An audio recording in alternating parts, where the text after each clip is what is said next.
And again, the young guy found himself here, and his very stay made him feel so sad. Once again, an island drowning in smoke appeared before his eyes. The ruins of Western-style buildings seemed to be flying around, indicating that the place was deserted. But suddenly, while the place was covered in deathly silence, in the distance the guy saw two bright lights that looked like someone's evil eyes. At that moment, the smoke began to clear, and an unknown silhouette became clearly visible in the distance. Taking a closer look, the boy saw a large, strong man with a bare torso who, looking straight into the boy's eyes, asked him to come closer. And without waiting for the guy to approach, the man seemed to fly up to him and very clearly stated that he would wait for him on the edge of hell. These words seemed to send shivers down the boy's body, who couldn't believe that this could happen. And before he could understand anything, the young man suddenly woke up in his bed. Having come to his senses, the guy finally realized that it was this strange dream again. "Sora, we're late!" They shouted from the other room, and the young man, turning over, shouted that he was already coming, although in fact he didn't want to get up at all. He kept thinking about the dream and the man he seemed to know, but the question remained about what kind of hell the stranger was talking about. While doing his morning routine and looking at himself in the mirror, the guy wondered if he had overdone it with his studies, that he was having such unusual dreams. The young man was so carried away by his thoughts that he didn't even notice his father coming out of the shower. "Hey, Sora, did you oversleep today?" the man asked cheerfully, patting his son on the head. But the boy didn't like it, because he no longer considered himself a child at 15 years old. Sora's father didn't even take the boy's words into account and simply laughed, suggesting that he take a look at his muscles. But the boy continued doing his morning routine, and without looking at the man said that if they weren't huddled in a tiny apartment, he wouldn't have to see his naked father every day, to which the man promised that as soon as he gets rich, he'll buy a big house. The man even reminded that then the guy and Ricky would have their own rooms. But Sora had been hearing about this for 5 years already, and didn't really believe that it would ever happen. As he washed his face, the boy thought about how much easier life had become once Ricky had joined the army. But his brother had been there for 3 years already. Sora himself also planned to join the army. But then the guy would have to say goodbye to the wildlife he had every day. The young man would not be able to bear seeing his slightly unreliable father, who jokes a lot. And I also had to say goodbye to my strict but very loving mother. Still, Sora was happy to live with such a family, wishing that these days would never end. However, the guy always knew that peaceful life would end sooner or later. And then, on one of the calmest days, the earth began to shake, and something happened that Sora did not expect at all. In the middle of the city, out of nowhere, a huge tower rose up. It was just a shock for the guy, because it's not often that you see such unusual things. At that time, Sora had no idea how much the appearance of this tower would change the course of human history. Military fighters immediately appeared in the sky, heading towards the tower. But the guy understood one thing very clearly. The tower was definitely connected somehow with his disturbing dreams. As soon as the tower appeared, the boy's brother immediately called his family and said that everything was fine and that he just needed to follow the orders of the self-defense forces, and then he would be able to return home. Ricky promised his parents and brother that he would definitely return home, but it was clearly audible that his voice was weak. After that evening, they lost contact with him, which left the whole family in despair and not knowing what to do next. The news said that people were not in danger and should stay at home. But this lasted until the news first became more and more alarming, where they said that there were already 20 towers, and then the broadcasting stopped altogether. The same information began to be transmitted on the radio, and then the order came to evacuate and people in the country began to flee. Father immediately began to get ready, and Mother left a letter on the bed for her brother, saying that they had gone to shelter. And the family headed to a safe place, packing only the bare necessities into large backpacks. Sora kept looking around as he walked, and everything he saw seemed to hint at something. A lot of military equipment passed by him, and looking inside, Sora saw how hopelessness was written on the faces of the soldiers passing by. Their cars were marked with horrible claw marks, and from inside came a nauseating smell of decay. The boy's father also saw everything that was happening and wondered what was going on, worrying about his eldest son who was never able to return home. A gym located near the family's home became a temporary evacuation shelter. The shelter was full of refugees who had pitched their tents and sleeping mats right on the floor. But Sora noticed that in such a large room it was quite quiet. People did not say anything, and it was as if everyone was waiting for their death. But even in such silence, there were troublemakers. They tried in every possible way to make their presence known. One of them was a tall, daring guy who stole bread even from the little ones. Seeing a little boy sitting on the floor about to open a package of food, the guy grabbed him by the hand, shouting that the boy was stealing his bread. To divert suspicion from himself, the guy shouted that everyone got a loaf, and the boy had supposedly already eaten his. Seeing that they didn't want to give him food, the guy hit the boy in the stomach with all his might, causing the pack of bread to fall to the floor. The people sitting nearby noticed this situation, but no one intervened and simply gasped. Everyone immediately turned away. This was only to the boy's advantage. And, glad that he was in a winning situation, he grabbed the boy's hand even more tightly and began to tug at it. Leaning towards the frightened boy, the guy slyly asked if he would mind if he took the bread, and the boy had no choice but to agree, just so that they would leave him alone. Realizing that the bread was now his, the ill-wisher laughed slyly, looking at the defenseless child. And before leaving, the guy mockingly told the boy not to whine because it wouldn't last long anyway. But suddenly, Sora's father appeared behind him and very confidently and menacingly asked why they were doing this, since they were all not in the best situation. The guy didn't even blink an eye and, turning to the man, told him to worry about himself, calling him an old man. The boy's father could not stand this attitude and raised his tone, shouting at the impudent man to return the bread. The guy was clearly not afraid of anything and did not even listen to the man, but simply swung his arm to hit him. Sora's father reacted quickly, stopping the blow coming towards him and giving the bully a final, harder hit. The guy immediately fell to the floor, and from the force of the blow to his face, he couldn't even get up. The man, having made sure that he had dealt with the offender, was finally able to return the bread to the defenseless boy. And finally, Sora's father looked menacingly at the boy, who continued to lie on the floor. The impudent fellow, not wanting to be hit again, simply kept silent. Not wanting to deal with this, the guy slowly stood up and, spitting at the man's feet, walked away. Sora quickly ran up to his father, expressing his excitement. The man, noticing his son's agitation, immediately calmed him down, saying that he would keep an eye on the impudent boy so that he would not bother anyone else. But Sora, seeing who exactly was bullying the boy, realized that he would never forget this guy even after death. It was Eiji Kagawa who made Sora unable to even move. This bastard who took pleasure in torturing the guy in the most cruel ways. And from then on, his life turned into horror. And being at school became simply unbearable. Sora didn't have time to indulge in his memories before a soldier suddenly ran into the shelter building, declaring an urgent notification. The soldier shouted anxiously that everyone should immediately leave the evacuation shelter through the back door and get into one of the trucks, and began directing everyone towards the exit. But the residents stood there questioningly and began to ask why they needed to leave. But the man in uniform said that this was confidential information and he could not say the reason. A man who looked like an important person came out from among the crowd and began to show his displeasure. The man in the suit started shouting that they were first kept locked up in their homes for 2 days and then evacuated here. But he couldn't say anything. And shouting to the soldier why he pays taxes then, he threw his bag on the floor, frightening everyone around. Suddenly, everyone heard strange sounds coming from outside. Now the soldier began to shout in panic, ordering everyone to run, saying that they were already here. Sora immediately asked his mom and dad to go right away, afraid that something terrible might happen. And looking at the place where the sounds were coming from, the guy definitely had a bad feeling. Hearing the noise, the soldier quickly ran up and began to hold the doors, shouting that he would try to hold them back while the others got into the truck. But the door could not be held for long. It was quickly knocked down and creatures similar to people, but with horns, appeared from there. The first to run into the room was a creature with huge fangs, menacing eyes and a scar across half its face, which clearly wanted to kill everyone. Sora looked at the attackers and only froze, not understanding what the hell was going on here. People scattered with screams just to avoid falling into the hands of the monsters. Sora's parents ran ahead and tried in every way to shout at their son to run faster. Meanwhile, the frightened people ran as fast as they could and climbed into the trucks that were already ready to leave. Sora couldn't make it in time, and seeing that there was little space left in the trucks, he shouted to his parents to get into the car first. Having made sure that his parents had climbed in, the boy began to climb in himself. Seeing that it was difficult for him to climb up, the boy's father quickly extended his hand to him and began to help.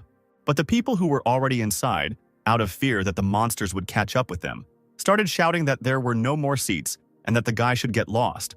Sora realized that there was no point in fighting over a place in the car and that he needed to come up with something. Removing his hand, the boy ran to another truck, shouting to his mother and father so that they wouldn't lose him.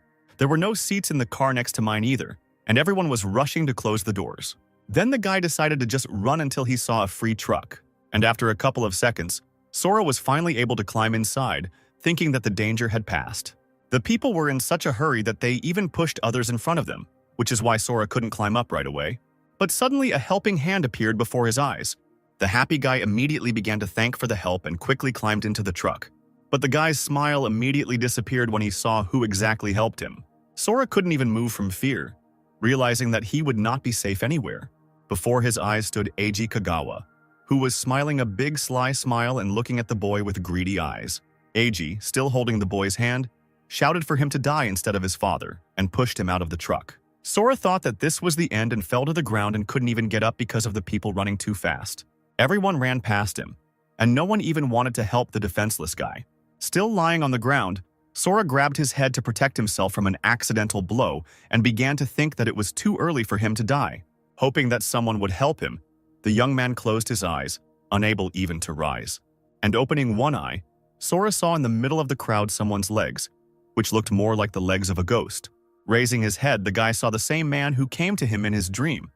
But this time the stranger was like a ghost, and the people running past him did not notice him. The man stared at the lying guy and seemed to say in his head that he would be waiting for him on the edge of hell. Suddenly, everything around changed. Fully opening his eyes, Sora, continuing to press himself to the ground, realized that the asphalt had suddenly changed to dusty sand, and the screams of people died down. The guy began to think that this was a dream, and, afraid to get to his feet, he began to look around. While Sora was trying to figure out what was going on, he heard something flying towards him out of the corner of his ear. And when he looked, he saw a large stone hammer tied with a rope. A large axe struck right next to the guy's face, quickly stunning him. Turning around, Sora saw a green goblin who clearly wanted to kill the boy. The boy immediately started running, not understanding where his mother and father were and why he was here alone. The goblin, deciding not to run after the guy, simply threw his stone axe after him. The weapon flew just inches from Sora, leaving him with a small cut. The hammer hit the ground with all its force and lost a small piece of stone. Having picked up the weapon, the goblin continued to run after the guy, who kept wondering why the monster was running after him. The goblin continued to speed up, giving off a ferocious smile. Sora, seeing that the monster had abandoned its hammer and was continuing to move towards him, was left wondering what was going on.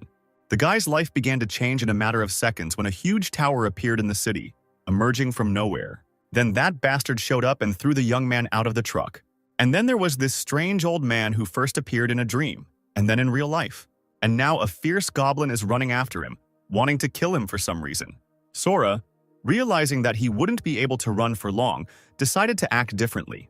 Grabbing a shard of the hammer, the guy turned around sharply and pounced on the monster, starting to mercilessly beat the goblin in all places on his body. Eventually, Sora cut down his killer and simply sat down in front of the lifeless body, realizing that he had survived and committed his first kill. After examining the stranger, the young man noticed that he looked like a character from the game and also saw the number on his chest. But what started to happen next made the guy crawl back in great fear. An unknown black object, similar to a crystal, began to crawl out of the open wound on the goblin's chest. The guy's face showed wild surprise at what he saw. The goblin's wound began to turn blue as a strange object flew out of it, rising into the air.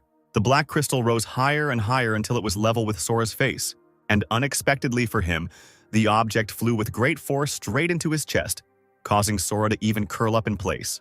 An unknown object entered it, but left no traces. And then the wounds on the guy's body began to heal on their own, confusing him even more.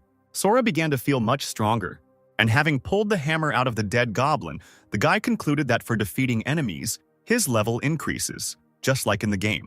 Leaving the corpse on the ground, Sora walked on, thinking that there were definitely others on this tiny island, so he should look around to avoid being attacked again.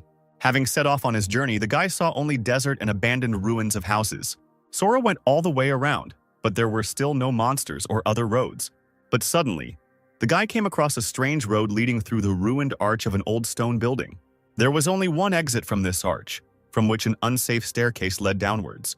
Approaching the very edge of the island, Sora carefully glanced at the stairs, the steps of which seemed to float in the air. The steps were not attached to anything and remained levitating in the air, encircling the island drowning in clouds. This design looked very dubious and suspicious to the guy, but realizing that there was no other way out, Sora began to carefully take steps, holding the hammer tightly in his hand, expecting some kind of trick. In the games, such an area is the territory of the main monster, and the guy could simply respawn if he fell. There was no time to check whether this world was like a game or not, and the guy still decided to be careful. As Sora thought, the stairs eventually ended near an unknown entrance to a stone building. Showing the same caution, the guy looked inside, expecting danger every time. Moving further down the tunnel, Sora headed towards the light at the very end. Entering another room, the young man saw a large torch burning with a bright fire. The torch stood on a pedestal on which stood the slab, and behind which were large closed gates. On the slab itself, and as he came closer, Sora saw letters that he had never seen before, but the letters formed words that the boy's brain somehow understood.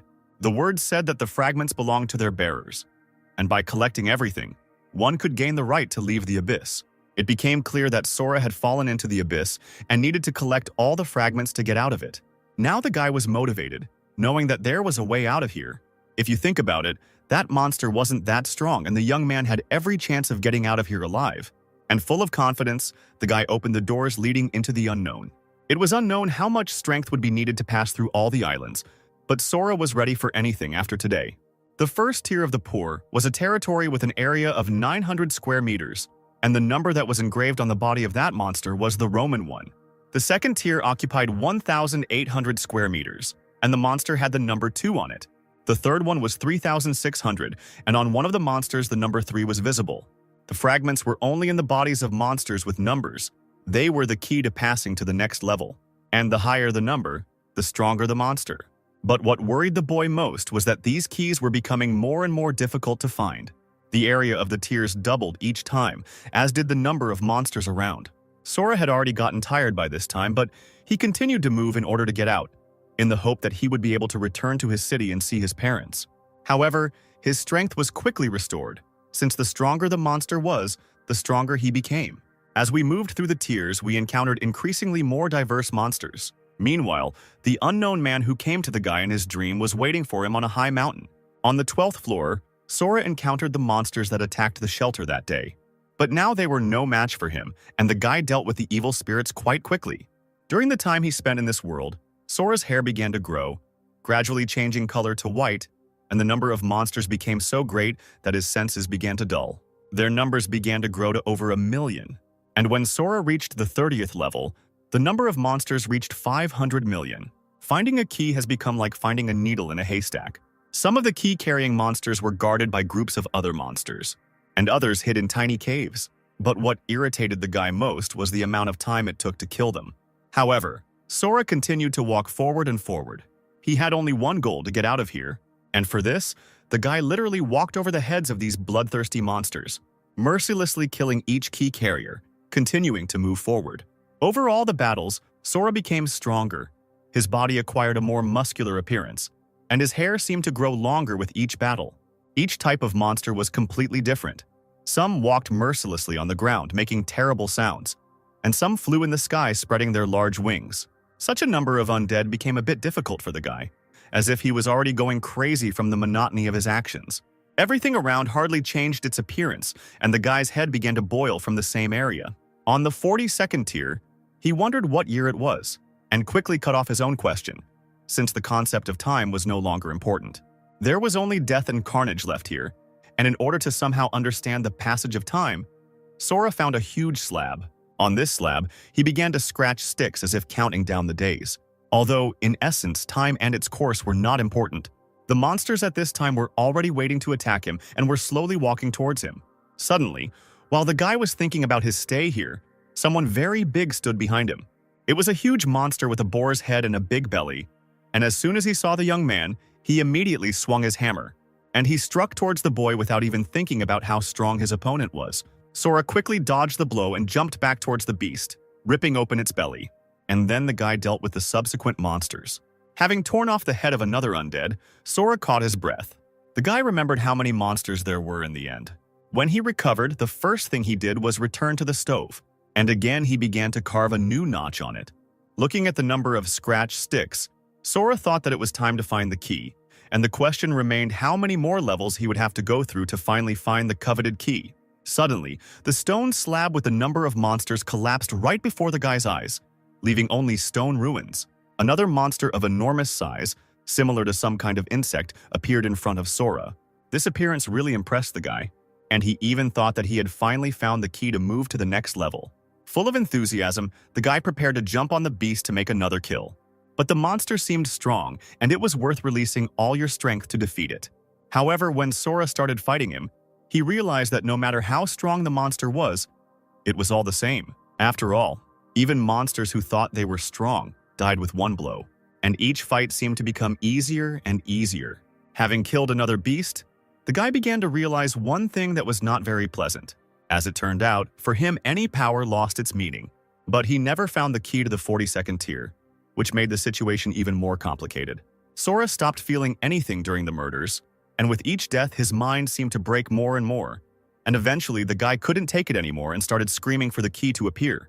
Laughing hysterically, he continued to scream, fight, and look for the treasured key, but all was in vain. In the 20th century, 20 towers suddenly appeared all over the world. All the people were then horrified by what was happening around them and decided to destroy the towers.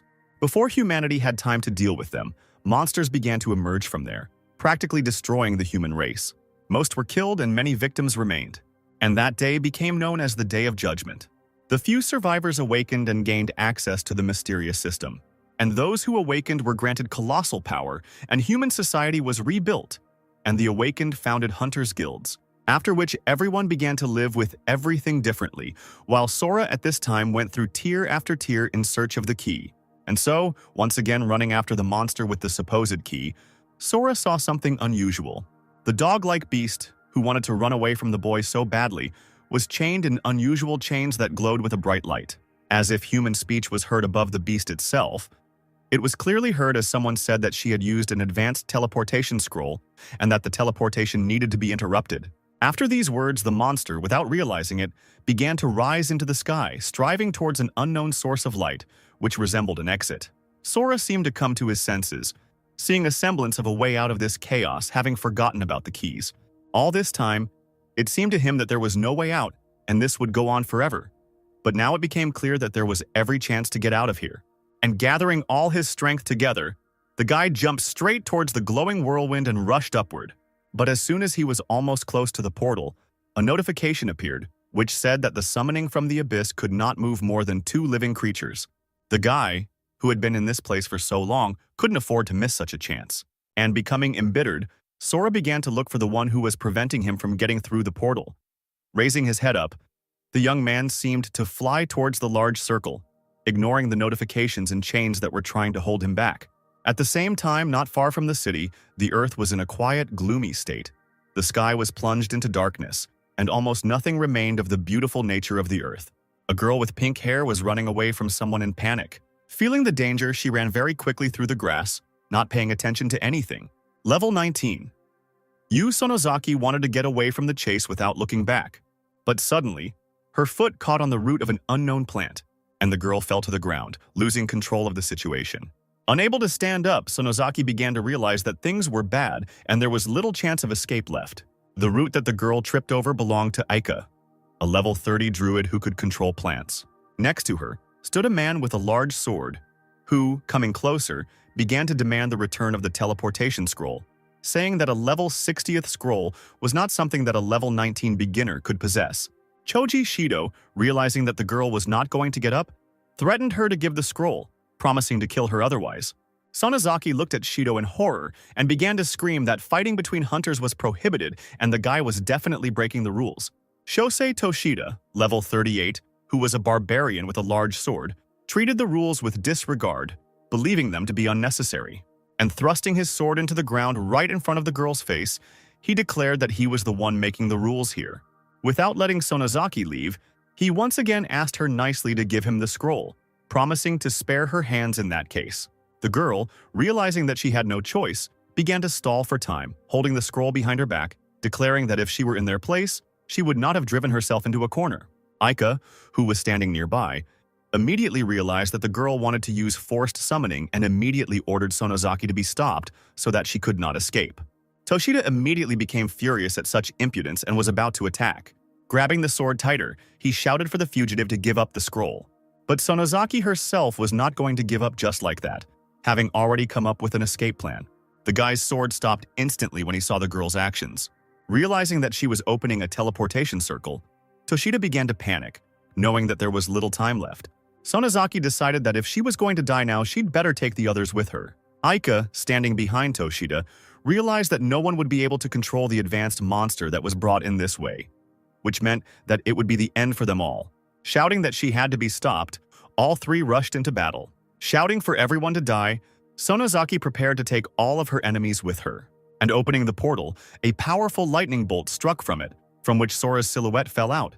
Eika and Toshida immediately felt the overwhelming force, realizing that things would be tough. Without noticing the guy, everyone's gaze turned to the powerful beam from which the monster was about to appear. A formidable beast descended to the ground, releasing all its power. The third level, Cerberus straightened up and looked around in search of living creatures. But when the beast came closer, all three saw a small dog and began to laugh that so much noise was made for the sake of such a small beast. Aika began to laugh at Sonozaki, who did not understand why such a weak monster came to her. But suddenly someone's hand pierced the animal, frightening the girl. It was Sora who cut the animal in half with one blow. The entire team that was chasing Sonozaki froze in horror, not understanding what kind of humanoid monster it was. Sonozaki fell to the ground in fear, afraid to even move. Sora, with scars all over his body, finally realized that he had made it to the human world. And from an excess of emotions, the guy screamed hysterically, wanting everyone to know that he finally got out of there. No one tried to move, afraid to make an unnecessary movement and disturb the unknown. The guy's laughter alone made everyone standing nearby tremble, and his strength put extreme pressure on everything around him. No one could understand who it was and why this man came here from another world. When Sora finally came to his senses and realized the situation, he looked at everyone around him. First of all, the guy approached Aika, frightening her with just one look. The young man's eyes radiated incredible rage, and through the hair that had fallen over his face, a certain smile was visible. Leaning towards the girl, the guy asked if they were on Earth. And having received a positive answer, Sora laughed even harder, happy that he had finally returned. Looking at the men, the guy at first didn't even understand why the people were dressed so strangely, thinking that they were some kind of cosplayers. Considering this to be impudence, Toshida was the first to point his sword at the stranger, declaring that the Tiger Roar Guild should not be underestimated. And with a quick movement, the man rushed towards the guy, but Sora quickly repelled the attack. And he looked at everyone around him again, but with crazier eyes. Toshida stepped back and only whispered that the guy was a monster and nothing else. From these words, the guy's anger began to increase and everything he saw seemed to double. And then it began to seem to him that the man who stood opposite him was the goblin he had killed on the tiers. And unable to control his anger, the boy rushed towards Toshido, grabbing him by the throat. Sora began to think that it was another monster, and so began to demand the man to show his number. But Toshida himself did not understand what was being discussed, and could barely say it. Looking at him again, Sora thought about his next steps, and yet the guy decided to let go of the one who dared to insult him. Toshida collapsed to the ground, still feeling the colossal strength of this man. The man was so scared that he even wet his pants and started crawling backwards, wanting to save his life. Sora began to realize that during his time in the abyss, his mind had become seriously shaken, and in order not to do anything else, the guy told the gang to get lost.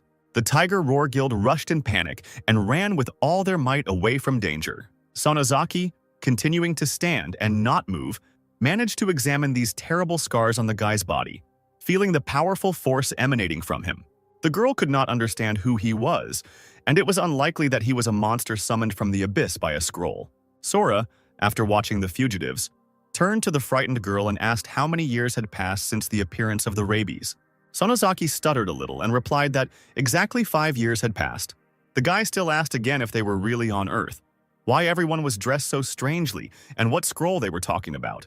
And then Sonozaki said that after the towers appeared 5 years ago, a third of the city fell, and the people developed a system.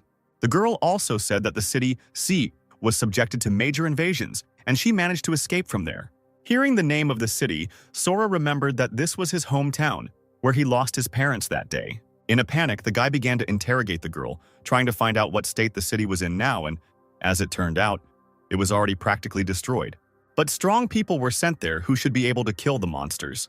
Remembering that day, Sora began to find out how to get to City C. Sonozaki only had time to point with her hand in which direction to go when the guy immediately disappeared, running in that direction. The girl did not expect that he would go there alone, knowing that the city was teeming with scary and powerful monsters. Seeing how mysterious this man was, the girl decided to immediately go to her sister and tell her what had happened. Meanwhile, the Tiger Roar Guild slowly walked towards the abandoned city, helping Toshida walk. All four were very frightened and silently tried to comprehend the horror they had to face. Suddenly, in the middle of an empty street, an unknown man dressed in a black cloak appeared in front of them. Looking at the four, the stranger said that he felt someone's presence, and coming closer to the guild, he said that he was giving them 2 seconds to tell where the guy was. All four looked questioningly at the mysterious stranger. Toshida yelled at the man in the cloak, asking him if he was kidding, not even thinking about answering his question. The stranger, after hearing the man's screams, said that time was up and quickly rushed towards everyone, killing Aika, Shido, and Toshida, sparing no one. Meanwhile, the Tiger Roar Guild headquarters was located nearby in one of the safe places. The young girl reported that contact with Mr. Toshida's group had been lost, and the location of Sonozaki and the scroll was unknown. The guy sitting in front of her, calmly holding a glass of red wine, declared that this was nonsense. One of the main guilds did not believe that the guys recommended by the girl did not defeat a level 19 summoner. Richt Mukai, level 118, who was a priest, saw that the signal from everyone stopped coming at the same time, which meant that they were killed in one blow, which was almost impossible. Having ordered to find out who did it, Mukai calmly let his assistant go. And finally, the guy told the girl to catch Sonozaki and let her tell everything. Approaching the window, Mukai thought, deciding to kill anyone who dared to raise a hand against his people. Suddenly, to his great surprise, Sora flew past his panoramic window, not even paying attention to him. Mukai smelled the disgusting smell of blood through the window and even winced, wondering who it was. But then the guy saw that the stranger was running towards the fallen zone. And for a second, he remembered an invasion of a completely different level, in which major forces undoubtedly intervened, and the tower, which had been asleep for 5 years, finally began to move. Lost in his memories, Mukai quickly ordered all search parties to be recalled. After all, there was a matter that required more urgent intervention. Meanwhile, Sora ran as fast as he could towards his city, wanting to find out all the details of the past 5 years. The fallen area of City C looked very abandoned and destroyed. Even the sky above this area began to darken, and some demonic birds were flying around making different sounds. During the 5 years that the guy spent in the Abyss, this place turned into hell. But in the Abyss, while Sora was there, he went through many trials. The guy remembered that as soon as he found himself on the first tier, his strength was too small. But now he had become incredibly strong, which gave him a great advantage in surviving in this world. The boy's feelings had become hardened after all those numerous murders, and it seemed that he himself had become a monster during these 5 years. But thoughts about his family forced him to move forward and look for a way out. The monsters he once feared now seemed like tiny flies to him. But now, remembering his mother, father, and brother, Sora only hoped that they were able to protect themselves and stay alive. City C used to be bustling with life, but now it was just a wasteland where there wasn't a single living soul. All the buildings are destroyed, as if after a strong earthquake, and yet there are no traces of the monsters killing anyone. It was as if no one had lived here since the evacuation was announced. Sora, having reached his house, carefully opened the door to the apartment where he lived. But over time, the door simply broke. Looking inside, all that was visible was an empty apartment, shabby with time. The guy knew he wouldn't meet anyone, but he still came here. Lost in his memories, Sora looked at the destroyed apartment, into which the wind blew through the broken window. Looking around, he noticed a piece of paper lying on the dining table. Taking it, the guy saw a letter in which the following was written. Dear Sora, everyone says you died, but your mother and I refuse to believe it. We took your things and laid them out in your room as they were before. We believe that you will return. After reading this, the boy began to cry, realizing how his parents risked their lives to come here for him. The letter said that his mother hung his favorite clothes from small to large sizes in his closet, so that the boy could always wear something new whenever he came home. The parents also made sure that their son found them and therefore left a map of the road to shelter number 6 in the dresser and wrote that as soon as Sora read this letter, he would immediately find his parents. And after reading his father's words in the letter, which said that he and his mother were always waiting for him, the boy took the family photo attached to the letter, where all 4 were captured in one shot. Putting the photo to his chest, the guy began to cry even harder, hoping that they were all still alive and that he would be able to find them. Dressed in his favorite clothes, Sora picked up his knife and looked at himself through his reflection, seeing how he had changed. Thinking about how strong he was now, the guy decided to first tidy himself up and casually, using a knife, he cut off some of the hair that had grown during the time in the Abyss. Sora believed that he would be able to get back the lost days, no matter what it took. And the first thing he needed to do was find shelter number 6. The young man decided to move east as shown on the map. straight to shelter number 6. But the road passed through ruins strewn with debris and blood. Sora then decided to make his own way to get there faster. And having thought everything through, the guy ran to the shelter, running and jumping over the ruins of the debris. But on his way, he suddenly encountered a monster that looked like an eagle with large feathered wings. This was not a big difficulty for Sora, and the boy dealt with the animal quite quickly. So on his way, he met many monsters, which the young man immediately killed for his goal.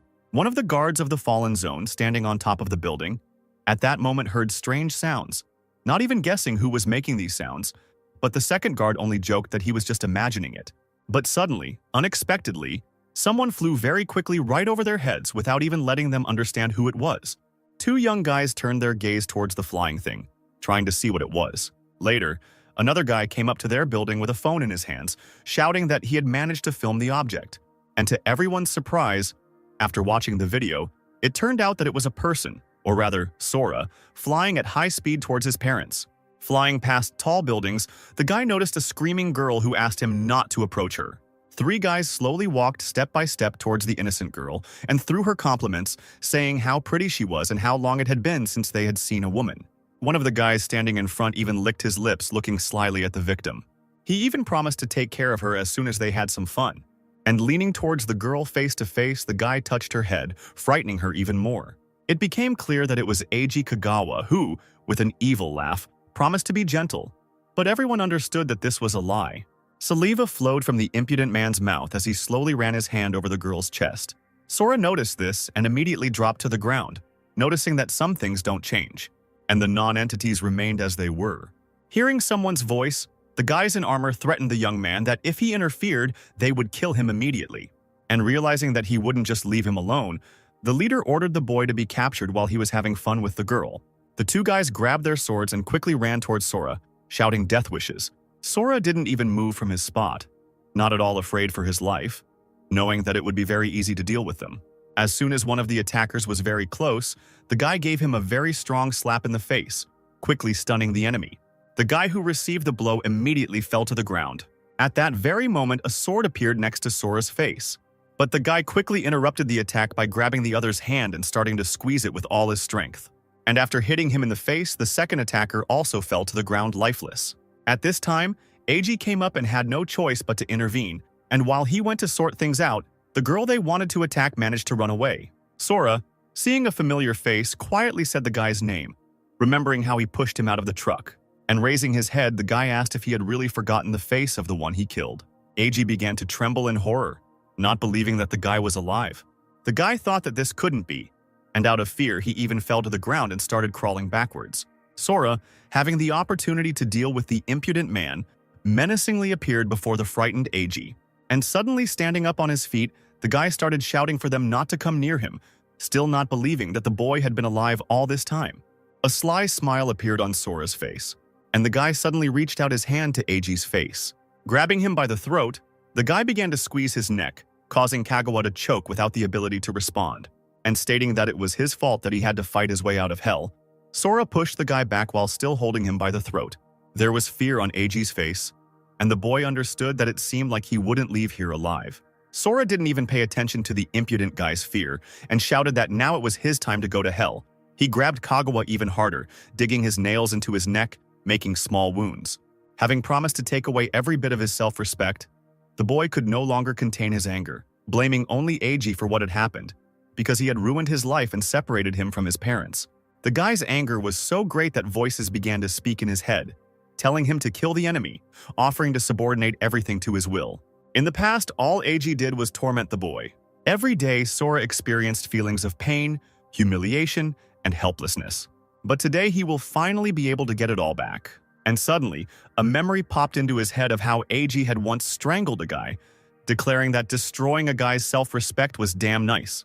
These words made the guy stop abruptly. Letting go of his hand, Kagawa quickly fell to the ground, still gasping for breath.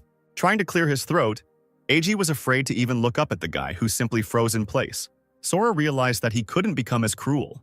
But remembering what Eiji had done with the girl a couple of minutes ago, the guy still couldn't allow such worthless people to continue breathing. Thinking about this made the guy feel emotional, but not forget about revenge. Coming closer, Sora called over to Eiji, who was still coming to his senses. The guy said that since he tried to kill him and couldn't, then he would spare his life, but Sora still added that he wouldn't let him just leave. Looking at how Kagawa began to get nervous, the guy began to remember those 2 years of hell at school, how Eiji terrorized not only him, but the other weak students as well. And the way he threw him out of the back of the truck, trying to kill him. For all those horrible things, Eiji needs to get hit 4 times and then it will be all worth it.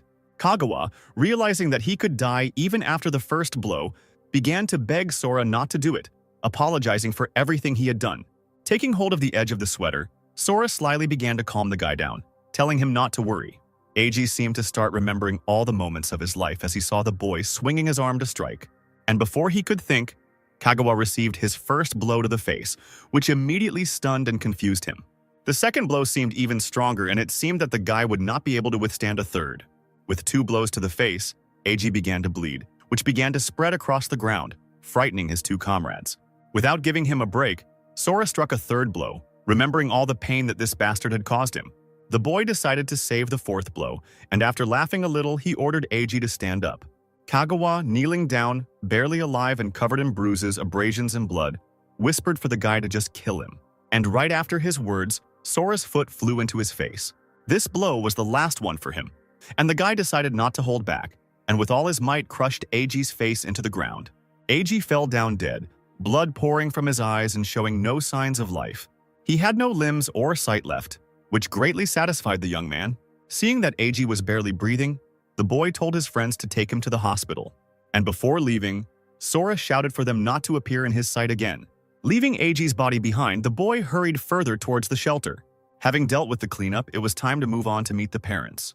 Believing that he would finally be home, Sora sped up as fast as he could to get there. It was already approaching evening. The sun was gradually sinking below the horizon, and no one knew what might happen at night. From the fallen zone, the guy found himself in the city's security zone.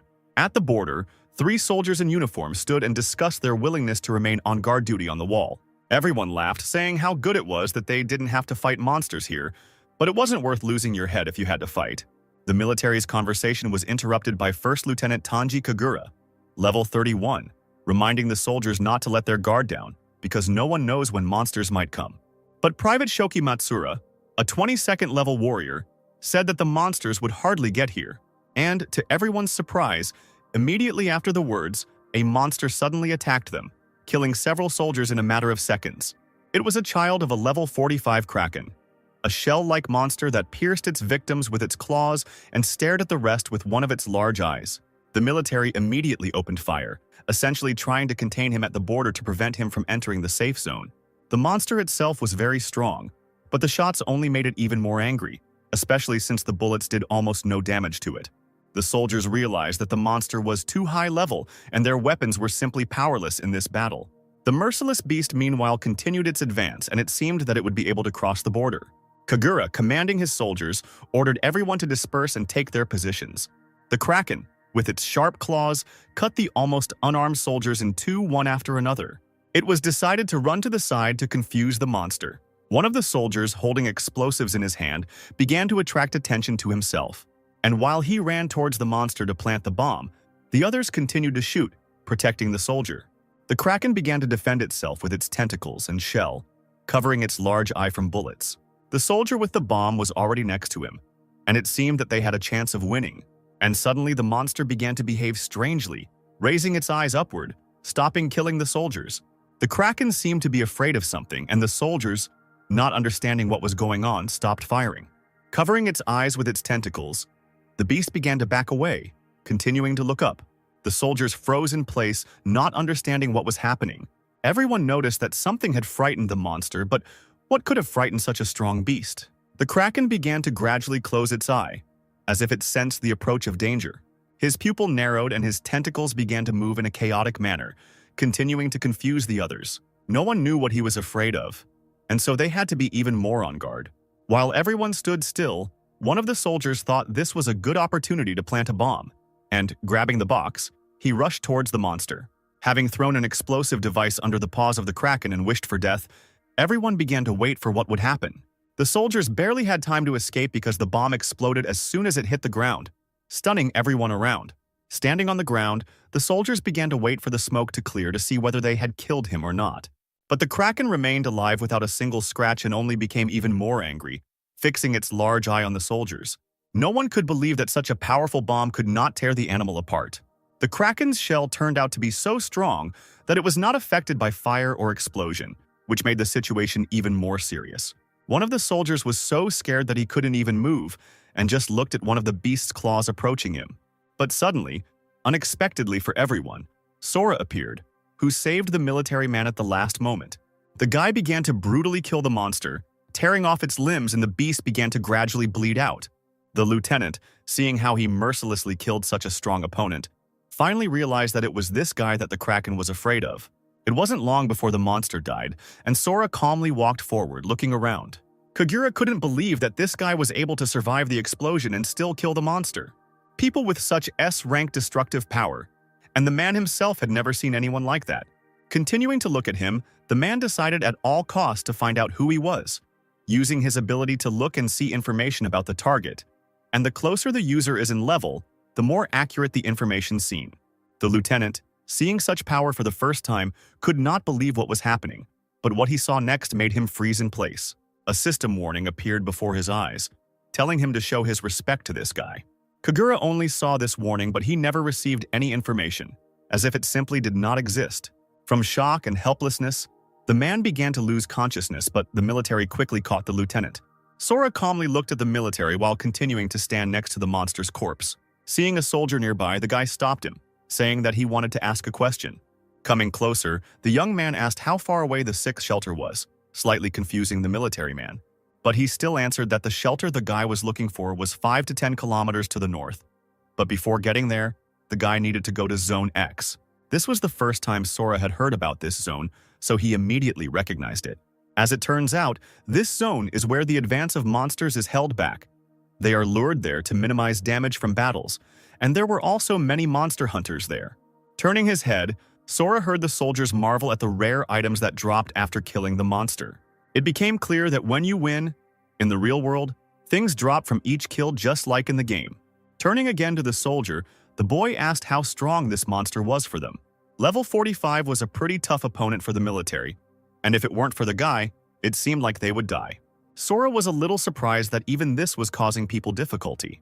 Having learned that there were no more than 100 monsters in that zone, the young man headed there, thinking that he would soon find himself in a shelter. But as soon as he turned around to leave, the soldier who had answered all his questions began to behave strangely, as if he wanted to say something.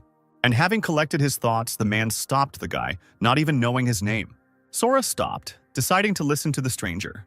The soldier, stuttering a little, said that perhaps his request would sound strange, and bowing, expressing respect, he asked the guy to go to Zone X. The soldier explained that a strong hunter like Sora would save many people, of whom there were already few. The guy thought for a second and asked if this was the shortest route to shelter number 6, if he went through this zone. And having received a positive answer, the guy agreed to the man's request without hesitation. And before leaving, Sora promised to walk around the zone and kill all the monsters that were unfortunate enough to get in his way. Nearby in this area, there was a military camp on the front line, filled with various equipment and a warehouse with ammunition. In one of the tents, Kagura lay unconscious and was almost coming to his senses. One of the soldiers stayed next to the lieutenant the whole time, making sure that nothing happened to him. And when the man opened his eyes, he was very happy. Sitting down on the bed, the man immediately realized that he had been out for about 10 minutes. And to cheer up the lieutenant, the guy said that the monster dropped recovery items and it was they that helped the man quickly wake up. But all this was not so important for the man. He was only concerned about the guy who saved them from certain death. From the soldier, he learned that Sora had gone north.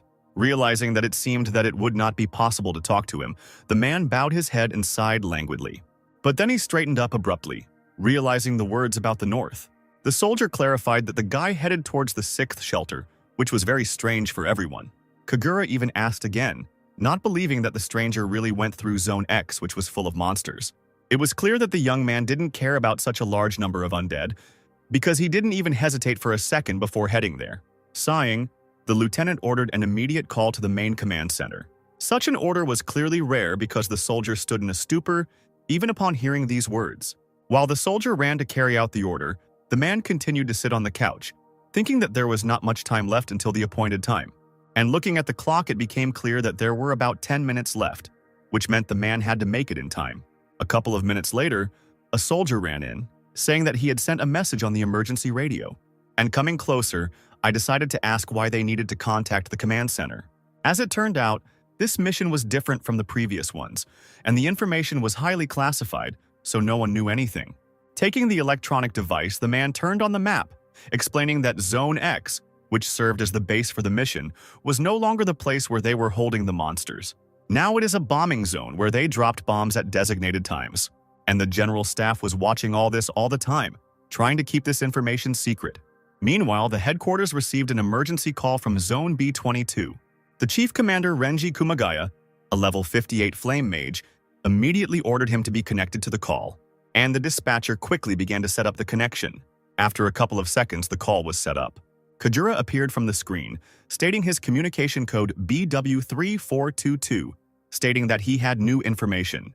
Having received permission, the man said that the mysterious hunter had gone to the bombing zone, and he knew nothing about this mission. Renji, sitting in a chair and taking a deep breath, declared that this was only the lieutenant's own mistake. But the man had something else very important to tell, and so he didn't even pay attention to it. Kagura felt it was necessary to urgently inform the boy about the upcoming bombing.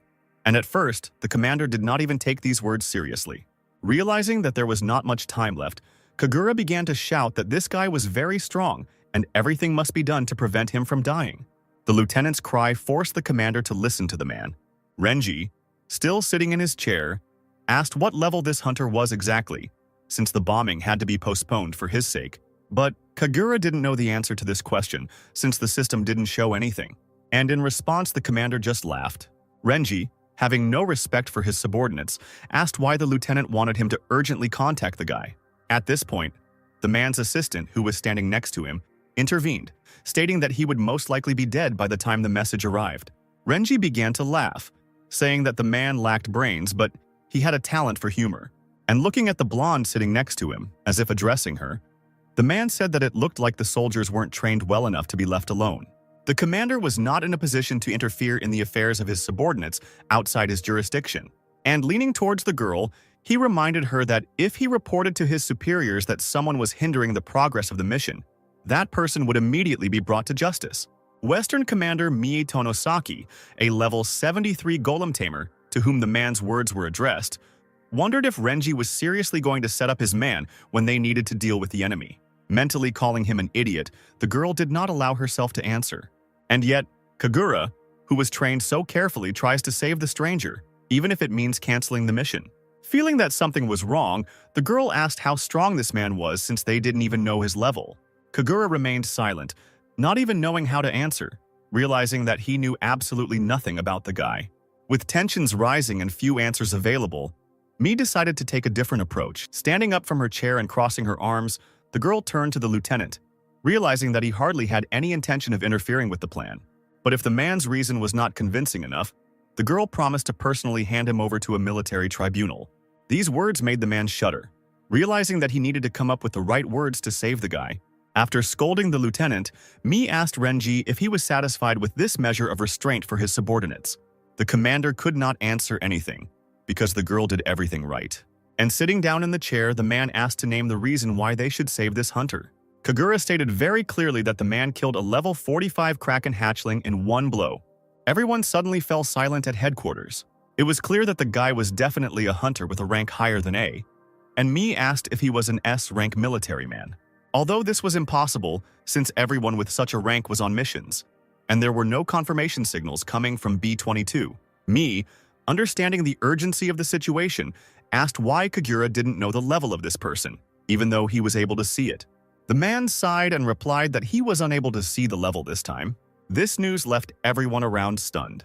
But the lieutenant also added that when using the ability on the guy, he lost consciousness due to an overabundance of information.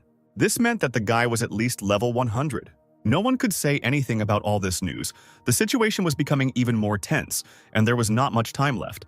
Such strength was truly rare, and no one had ever seen such a person, which meant he could be of great help to the military. But for Renji, this was no reason to stop the mission they had been preparing for a very long time. Eastern Commander Nobuo Yuasa agreed with the man, saying that they could not stop their war plans for such a vague reason. This mission would involve thousands of troops from 4 different forces, and that would be enough to completely encircle the bombing and security zones. Yuasa also noted that the original plan was for the garrison soldiers to kill the remaining monsters after the bombing. But if you make an emergency alert, the monsters will react to the sound. And they will run to one place, and if this happens, the territory will fall instantly. And thousands of soldiers would die. And the man saw no point at all in saving one in exchange for thousands. It's too risky even for an S-rank hunter. Kagura could not allow such a strong man to be lost because he could be of great help to the military. And the only hope left was for me, who fell silent and thought about something. Having collected her thoughts, the girl finally made a decision. And she said she was rejecting the request, saying they couldn't spend that much effort and people to save just one. Kagura on the other side of the screen couldn't even respond. The connection was terminated immediately after the girl's answer, so the lieutenant didn't even have time to say anything. Everyone in the tent who heard the conversation immediately drooped. For the man himself, it was a huge failure. One of the soldiers tried to calm him down by saying that he had done all he could. But Kagura became upset as if he was trying even harder to contain his emotions. The final result was very important to him. But now, it was as if everything was just like that. While the lieutenant stood there thinking that he had lost such a strong man, one of the soldiers looked at the keys on his belt. The guy definitely has some kind of plan that could fix everything. Carefully reaching out his hand, the guy almost imperceptibly stole the lieutenant's keys. Kagura heard the sound of keys a few seconds later and quickly looked at his belt, not seeing them on him. Looking back, the man saw the boy running towards his car, ignoring the lieutenant's order for him to stop. The guy, getting into the car, knew that there was still time and it was worth trying to save that man. Kagura began shouting at Private Matsura to come back, otherwise he would be immediately court-martialed, and not only he could suffer. But the private didn't hear anyone and drove at full speed to save the person who was important to the lieutenant. The soldier who approached the man immediately asked if he needed to go after the fugitive. But Kagura adjusted his cap and declared that this should not be done. The man knew that the private had made this decision himself, and it would be up to him. Matsura, meanwhile, pressed the gas pedal as hard as he could in the hope that he would make it in time. The guy was driving so fast that he couldn't even think about anything. The private just looked at the road and believed that he could find the man. But he didn't yet know that the boy he was trying to save would become the hope of all humanity. And Sora himself had no idea that he could save the whole world from terrible destruction. At that moment, Matsura lost track of the guy, and there wasn't much time left. The guy began to urgently think where this man could go, remembering everything he said. And then he remembered how Sora asked about shelter and the shortest route. During this time, the guy could not have gone that far, which meant that he could move faster than the car. Driving further, Zone X began, where bombing was about to begin. Thinking about what to do, the private thought about a loudspeaker, and then the guy would be able to hear him. But then this would also give a tip to the monsters, which was very dangerous not only for Matsura, but also for the others. Looking at his watch, the guy realized that there were about 3 minutes left before the start of the task. He no longer cared if he died, and the private, without a second thought, turned on the radio for the loudspeaker. Taking a deep breath, the guy prepared himself for a very dangerous mission to save the strongest man. Slowing down a bit and passing by the ruins, Matsura thought for a moment about how best to say it so that the guy would definitely leave. He even caught himself thinking that he was a disgrace to the army for doing such absurd things. But it was too late to retreat and everything was at stake. Shouting into the radio, the private said that the soldier speaking was the one Sora had saved that time.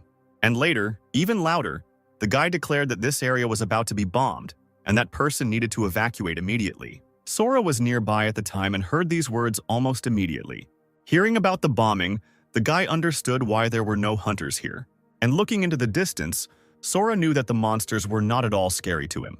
But it was unknown whether he could survive the heat from the explosion, and it was better to avoid senseless risks. Still hearing the loudspeaker, Sora noticed that the soldier had put his entire life on the line just to warn him, which was very humane of him, and so the boy couldn't let him die. Matsura at this time got out of the car looking into the distance in the hope that the man heard his message. There were literally just a couple of seconds left before the bomb fell, and the monsters didn't even suspect it at that time.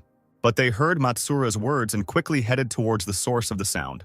The private got back into the car and immediately noticed the huge monster, realizing that he had indeed attracted the attention of the monsters. So, quickly starting the car engine, the guy decided to get away from here as quickly as possible. There are about 10 seconds left before the bombing begins. But the private never saw that man, and having decided to abandon the idea of leaving here, the guy, on the contrary, went inside the zone. But suddenly someone knocked on the car window. Turning his head, Matsura saw a completely calm guy. Sora's first question was what he meant when he said something about bombing the zone. Casually glancing at his watch, the private couldn't even answer the guy, realizing that there was 1 second left before the explosion. As soon as the clock showed exactly 5 o'clock, the sounds of airplanes began to be heard from afar. The fast fighters began dropping bombs one after another, and the first explosion happened right next to the guys. Matsura began to panic, afraid to get out of the car while Sora himself stood calmly in place. It seemed as if a bomb was about to fall on them. Another explosion was heard almost nearby, burning all the ruins of the buildings to the ground. One of the building's fragments flew straight at the guy with the private, but Sora easily stopped the stone flying at him with his hand. At this time, the headquarters was in full swing observing the special operation. A couple of minutes after it began, the dispatcher announced that the bombing was complete. Renji immediately ordered the drones to be used to find out how many monsters they had killed and where the survivors were heading. The drones showed no signs of life, and as it turned out, the monsters were still in the bombed area, and those in the center of the bombing are completely unharmed. Renji stood up from his chair and screamed how this could even be possible. Me, remaining calm, immediately asked what the drones were showing.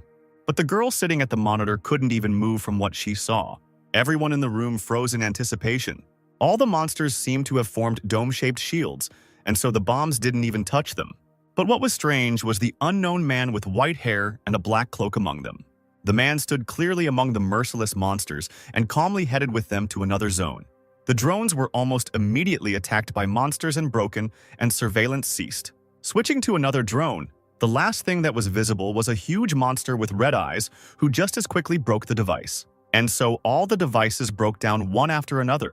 The monsters broke, bit, and destroyed every drone that flew near them. Eventually, the headquarters lost all contact with the surveillance cameras. Mi remembered that they had already been told that this wave was different from the others, but no one understood what it was just now. And suddenly, the girl realized that all this time they knew about reconnaissance with drones. Yuasa looked around at everyone in horror. And realizing the full danger of the situation, the man shouted, ordering the evacuation of all soldiers from the garrison. Right behind him, Mi gave the order for a full retreat and to hold the walls. But the girl sitting at the monitor said in horror that the monsters were not heading towards the walls. At this news, everyone again fell silent in horror. Mi, without waiting for an answer, screamed, asking where they were going then. The girl pointed to the map on the monitor and said that the monsters were heading towards Zone B22. And then Mi remembered that this is where the mysterious hunter was heading, and why then would the evil spirits go to this guy? There was little time for guesswork, and the girl simply gave the order to send all the remaining drones to this zone and quickly find out what stopped the advance of the monsters. Meanwhile, the zone was almost empty. There was not a single sound, and no one was alive. Only the private and the guy stood still when they heard the bombs stop falling. After getting out of the car, Matsura looked at his hands, realizing that he was still alive. And overjoyed, the guy began to shout throughout the street that he had survived. But Sora stopped him, saying that it was too early to celebrate, because if they were alive, then the monsters were too, and they were definitely heading here. Suddenly, the guy quickly turned his head back, noticing something flying towards him. And shouting for the private to lie down, he dodged at the last moment. It was a fallen, broken drone, which the guys dodged in time. Matsura noticed that it was the monster that broke the drone, which usually never happened. But Sora said that it was too early to be surprised. It was necessary to understand how far the monsters were from them. Before they had time to relax, monsters of varying sizes and strengths began to approach them. Matsura looked at the arriving guests in horror, and what he saw when he raised his head only made him shake with fear. A huge monster, the size of a high-rise building in level 90, began to emerge from behind the houses. This was the highest level group in this influx, which gave very little chance of getting out of here. But what shocked the guy most was that not a single monster had a scratch after the bombing, and sitting on the ground, Matsura began to think that they were most likely finished. Sora noticed that they were both unharmed, and since the bombardment hadn't hit them, they could simply kill them all, which gave him more confidence. He ordered Matsura to hide in the jeep, and he himself rushed towards the crowd of monsters. Once close, Sora began flying straight through the monsters, cutting each one in half. Then the biggest and strongest monster intervened in the fight, and as soon as he swung at the guy, Sora managed to jump down. But a large hook on a chain, which was attached directly to the monster's hand, flew after the young man, but Sora quickly stopped it with his hand. Holding the enemy's weapon with one hand, the guy looked menacingly at the enemy, awaiting further action. The monster's glowing yellow eyes became visible, and he seemed to become uneasy. freezing in place while his weapon was held in a tight grip. Sora waited for a moment, pulled the hook down and flew up.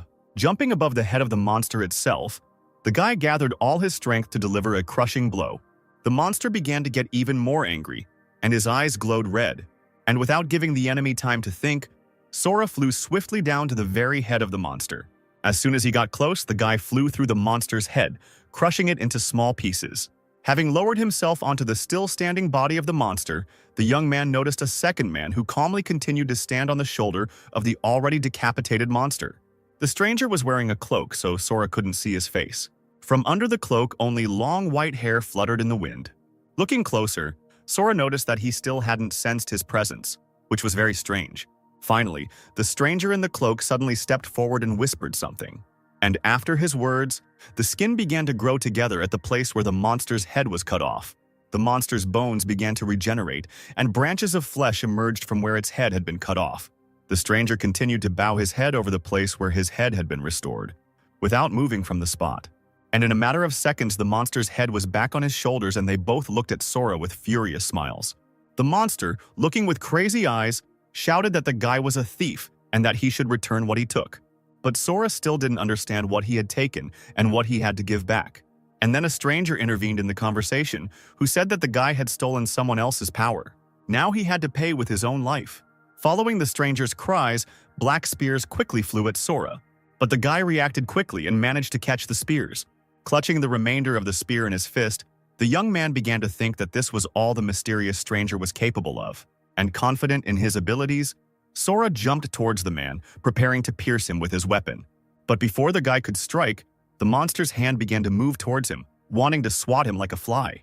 Having the advantage, Sora still quickly jumped back. At this time, a small drone was flying behind them the whole time, monitoring what was happening. The stranger began to think that Odin's raven was watching him. But upon closer inspection, he realized that it was an imitation created by people. Sora, meanwhile, effortlessly held back the monster's hand that wanted to slap him, and shouting to the stranger that if he wanted to kill him, then he should take it more seriously. After these words, the guy pointed the spear straight at the stranger, making it clear that he would not leave without a fight. Getting ahead of the curve, Sora jumped up to the man and struck him with his weapon. But in a matter of seconds, the spear only struck the monster's shoulder. Realizing that the man was gone, Sora wondered where he had disappeared to. The stranger quickly jumped to the ground.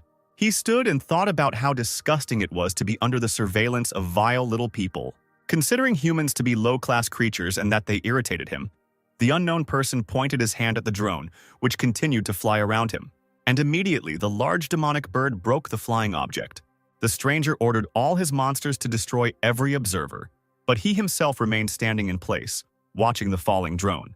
At this time, a man with a mask on his face was sitting in a nearby building, watching as a bird destroyed his drone. And looking at his tablet, the man thought that he had somehow managed to complete his task. But the reason the monsters changed course and didn't notice him was because Sora had captured the attention of every monster. He couldn't understand how such a hunter could deal with such an influx of monsters alone. And putting away the tablet, the man decided to quickly report this guy to the commander. But as soon as he stood up, some noise was heard outside the door. At that moment, a monster with tentacles burst into the building. And at the last moment, the man managed to step back, realizing that he had been discovered after all. Sora, hearing the screams, looked at the building where they were coming from and saw several monsters climbing up the skyscraper. The stranger continued to laugh madly all this time, ordering his servants to kill the man who was spying on them. For a moment, Sora stopped and thought. The guy remembered Matsura's words, who said that a strong hunter like him would save many people. The young man also recalled how this soldier helped him by going into a dangerous area and warning him about the danger. At this time, Matsura, hiding in the car, was unable to get out because his car was pinned down by stones. Sora saw that he couldn't help everyone at the same time, and this made the guy freeze in place, not understanding where to start.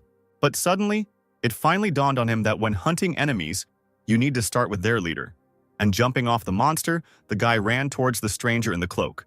To save as many people as possible, you will have to quickly kill the enemies. Sora began to provoke the huge monster into a fight. But the monster itself, as if enraged, quickly struck the guy with stunning force, from which Sora only managed to jump back, unable to hit. The guy noticed how after merging with this person, the monster's striking power increased. Covering his face with his hands, Sora began to hit the monster again. But at that moment, a stranger in a cloak ran up, wanting to fight the guy one-on-one. The moment the unknown man looked at Sora, his attention was drawn to the stranger's face. To his surprise, the man in the cloak looked exactly like him. But there was no time to think about this, and Sora tensed up even more when a huge black sword appeared behind the stranger's back, without any even shape, as if he were a ghost. The guy felt a powerful surge of energy as soon as the weapon appeared, and it became clear that something was clearly wrong with this sword. Without waiting for anything, Sora's opponent shouted that he would kill the young man and rush towards him. At the last moment, Sora was able to dodge the sword coming towards him by jumping to the side. Stepping to the other side, the guy swung his arm and prepared to attack. Sora managed to hit the stranger's hand with all his strength, causing his sword to quickly fall to the ground. Having intercepted the weapon for himself, the young man jumped back, still not knowing how strong his enemy was. But now the advantage was on his side, and swinging his dark sword, Sora began to aim where to strike. The stranger looked at the guy in horror, not expecting that he would be able to intercept his sword in this way. When the sword was already close to Sora's enemy, he suddenly evaporated again, and the weapon hit the ground accompanied by a loud sound. Raising his head, the boy saw that the stranger was again on the shoulder of the large monster. Sora realized that this didn't work either, and maybe he imagined it. But the surge of that energy was very similar to the power of the abyss. Clutching the sword tighter in his hand, Sora seriously wondered who this person was. The stranger continued to stand on the giant's shoulder, the end of his tattered cloak beginning to flutter in the wind, turning into tentacles. After asking the guy why he could only steal other people's weapons, the man bared his teeth and looked down at the young man. Keeping his gaze fixed on the guy, the stranger suddenly waved his hand, and the sword in Sora's hands suddenly began to evaporate, and then completely disappeared. But now it became clear that this was the power of the abyss, and it seemed to have a lot of uses that the guy didn't even know about. Reaching Matsura's car, Sora thought that the fight would drag on in this case, and the first thing he needed to do was get the soldier to a safe place. Approaching him, the guy immediately puzzled him with a strange question. Is he afraid of heights? Matsura had just replied that he wasn't afraid of heights when the car began to shake and rise higher. Sora grabbed the car with both hands and lifted it above his head, declaring that he would then have to fly. The stranger in the cloak saw what the guy was doing and started laughing, calling him a fool, and that he shouldn't treat the power of the abyss so frivolously, adding that the strong do not exist to protect the weak. He raised his hand upward, forming a strange red circle that looked like a portal, from the center of which tentacles were erupting. As it grew larger, it became clear that it was an eye of darkness that covered almost the entire sky above Sora's head.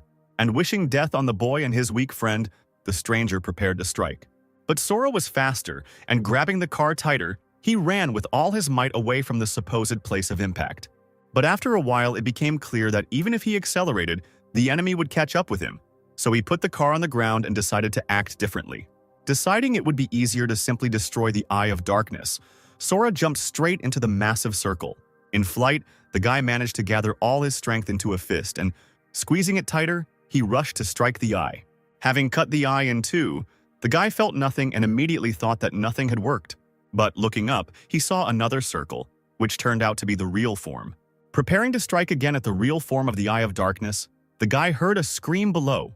Sora looked down and saw the branches that obeyed the stranger begin to wrap around Matsura's car. In a panic, the young man quickly shouted at the soldier to get out of the car, but Matsura was so scared that he couldn't even move. Sora looked at what was happening in horror, realizing that he might not be able to save the soldier in time. And suddenly, the stranger's branches began to pierce the car, lifting it higher and higher into the sky. Having decided to save Matsura first, the boy jumped straight onto the black vines, tearing them apart one after another.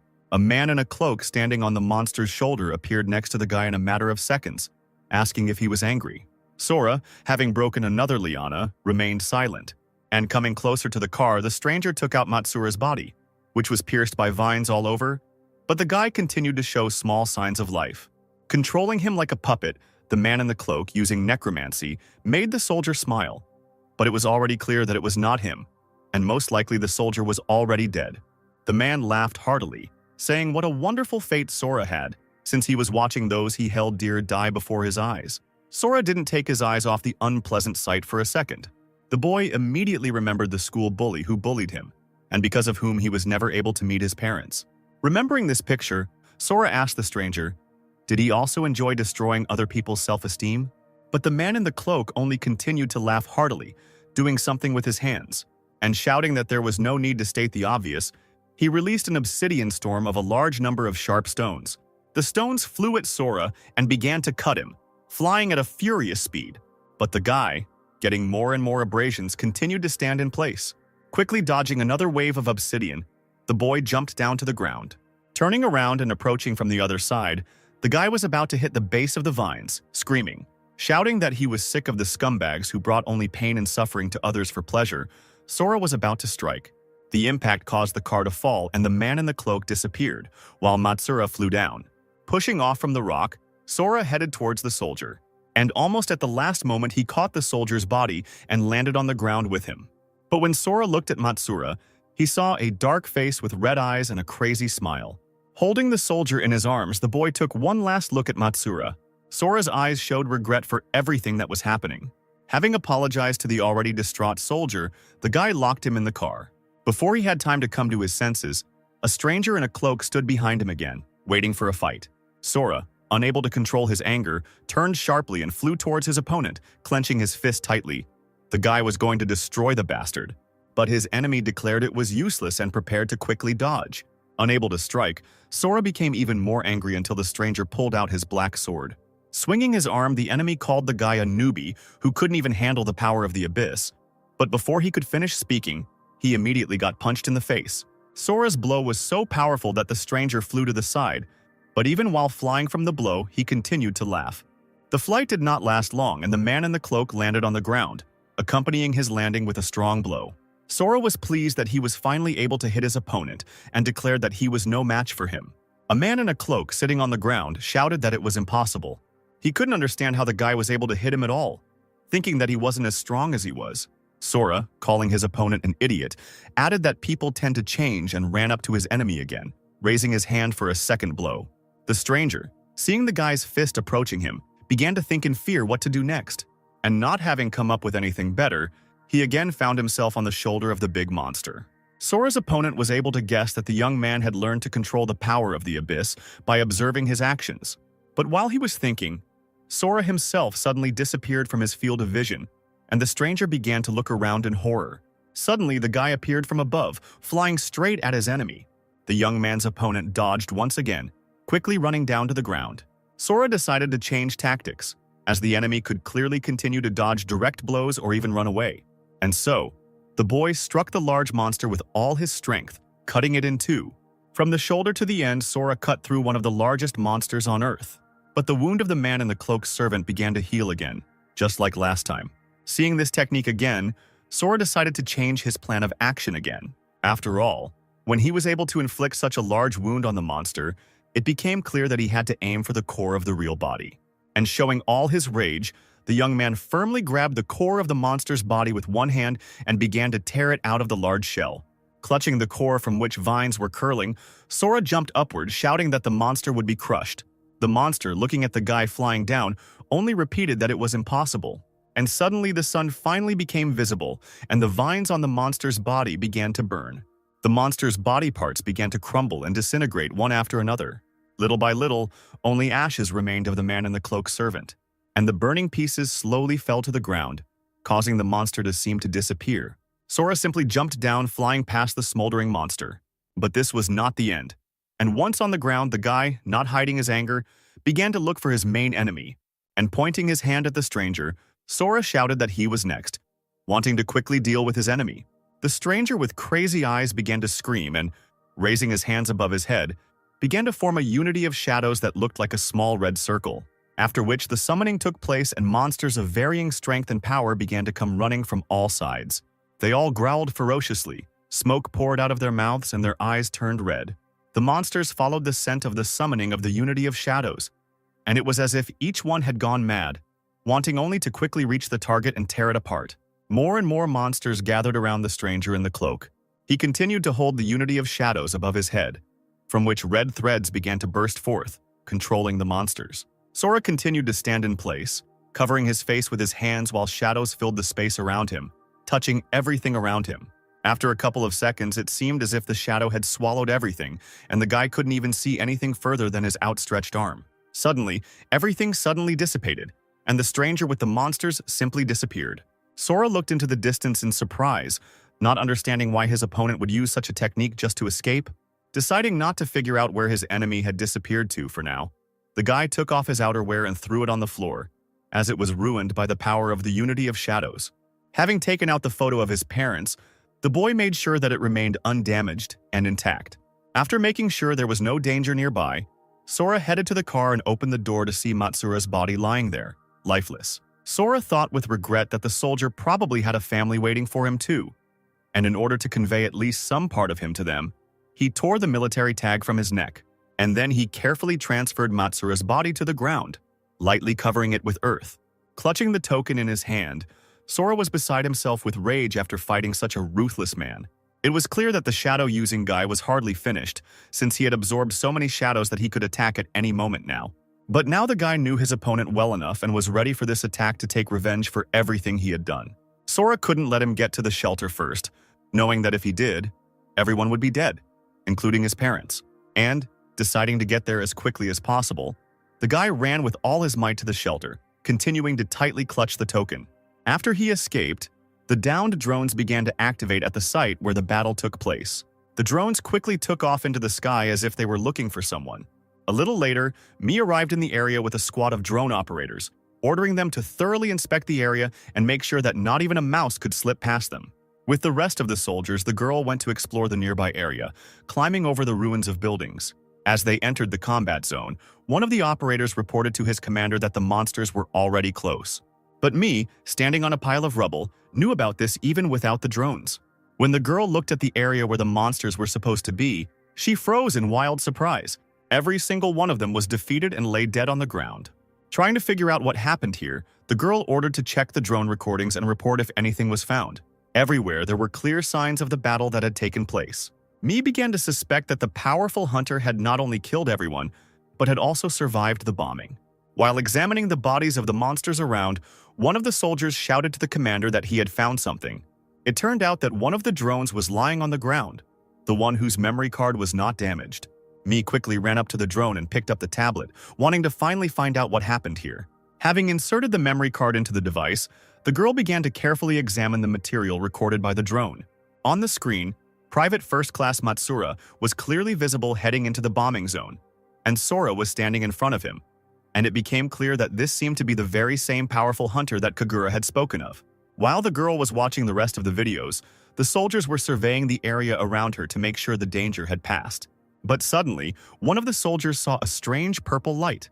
As he got closer, he saw a special energy potion that constantly increased the user's magical power, an A-rank weapon, an ancient royal dagger, and a third box-like item that could not be identified.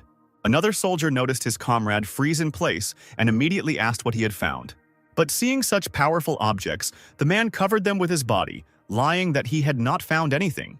The soldier immediately caught on to the lie and decided to check out what was going on himself by going down to where the objects were located. Seeing the rare items dropped by the influx boss, his eyes filled with desire to get them. But appropriating the items received by the detachment was a crime, and he immediately stopped his comrade and himself from such a temptation. But the young man holding the box in his hands remained silent, not wanting to give up such rare and powerful items. Having decided to bribe his friend, he offered to divide the fines and asked how exactly they would divide them. But the soldier immediately calmed him down, saying that he only needed the unknown box, and he could keep the sword and the potion for himself. The guy was also interested in this box, but he flatly refused to give it up since legendary items are always found in such boxes. Realizing that he couldn't take the item the easy way, the soldier's expression immediately changed, and frowning, he approached his colleague and grabbed him by the shoulders.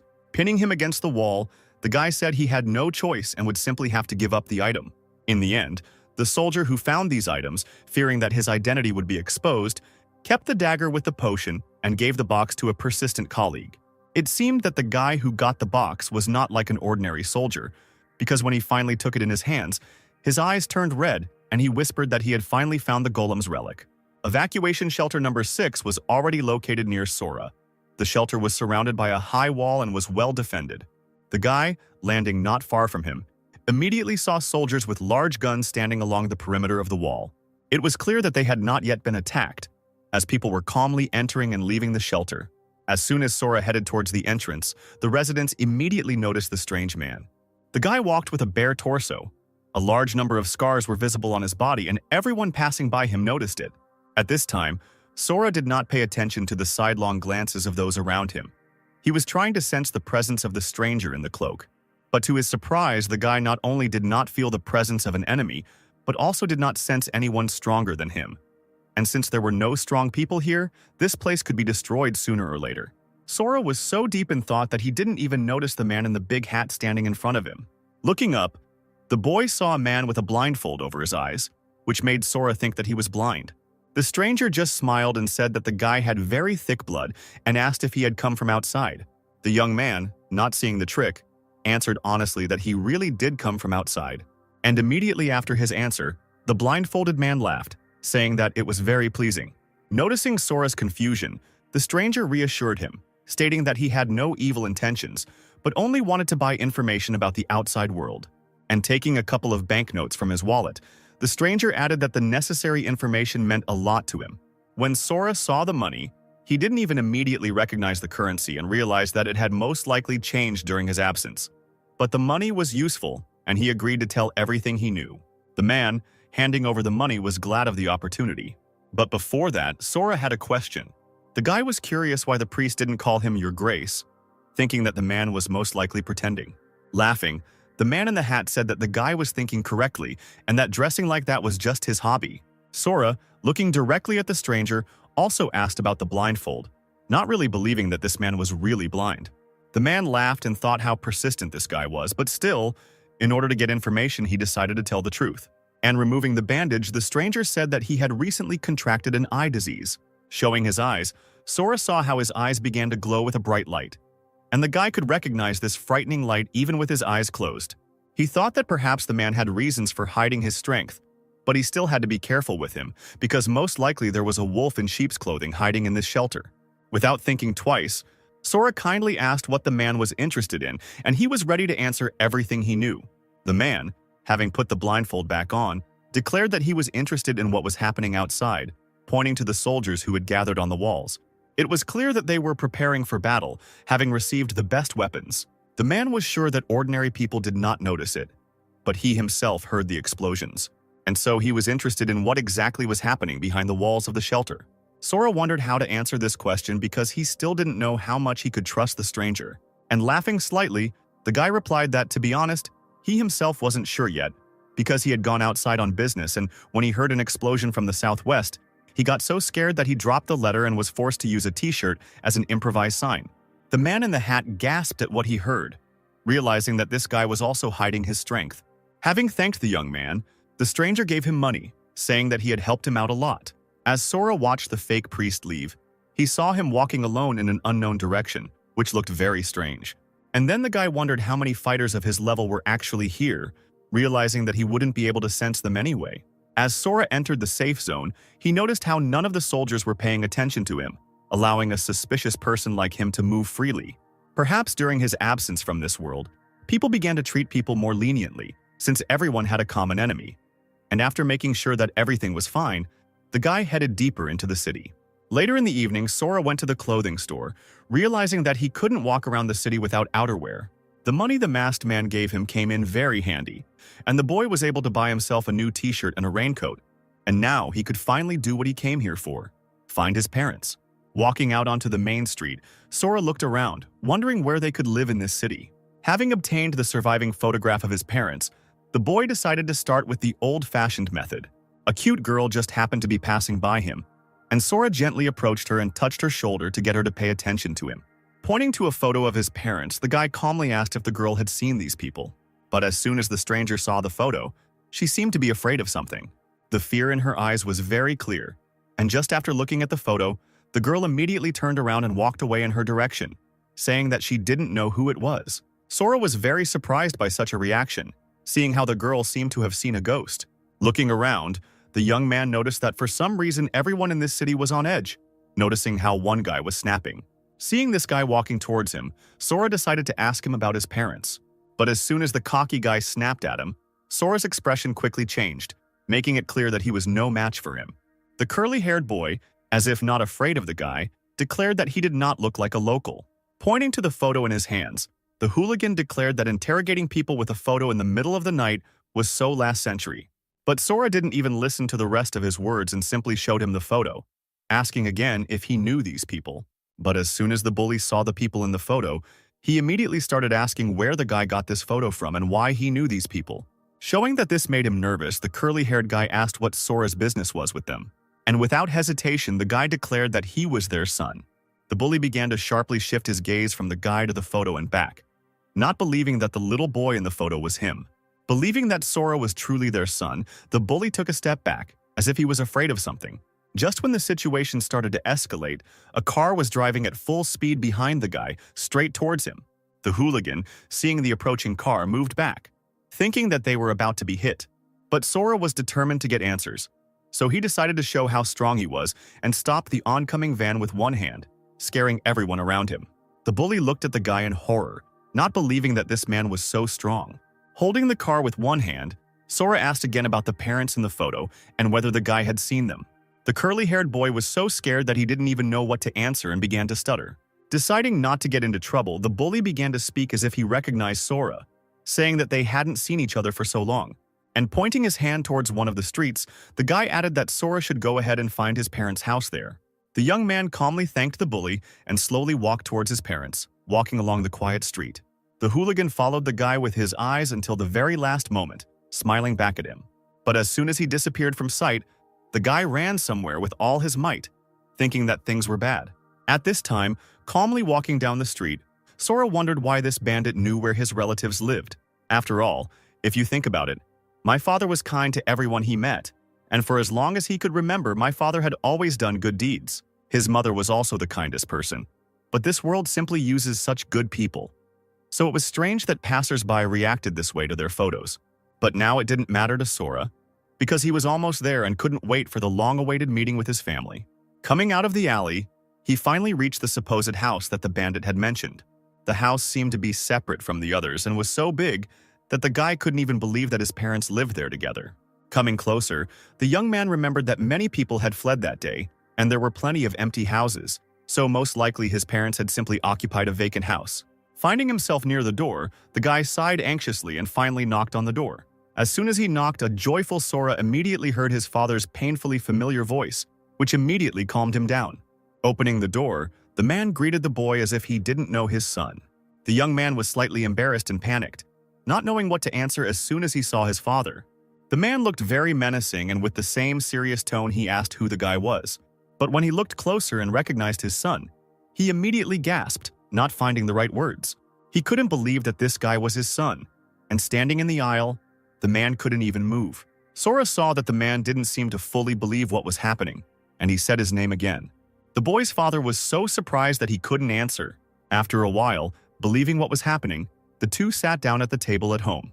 There was an awkward silence in the room when suddenly it was interrupted by my mother, who, entering the room, apologized for keeping me waiting.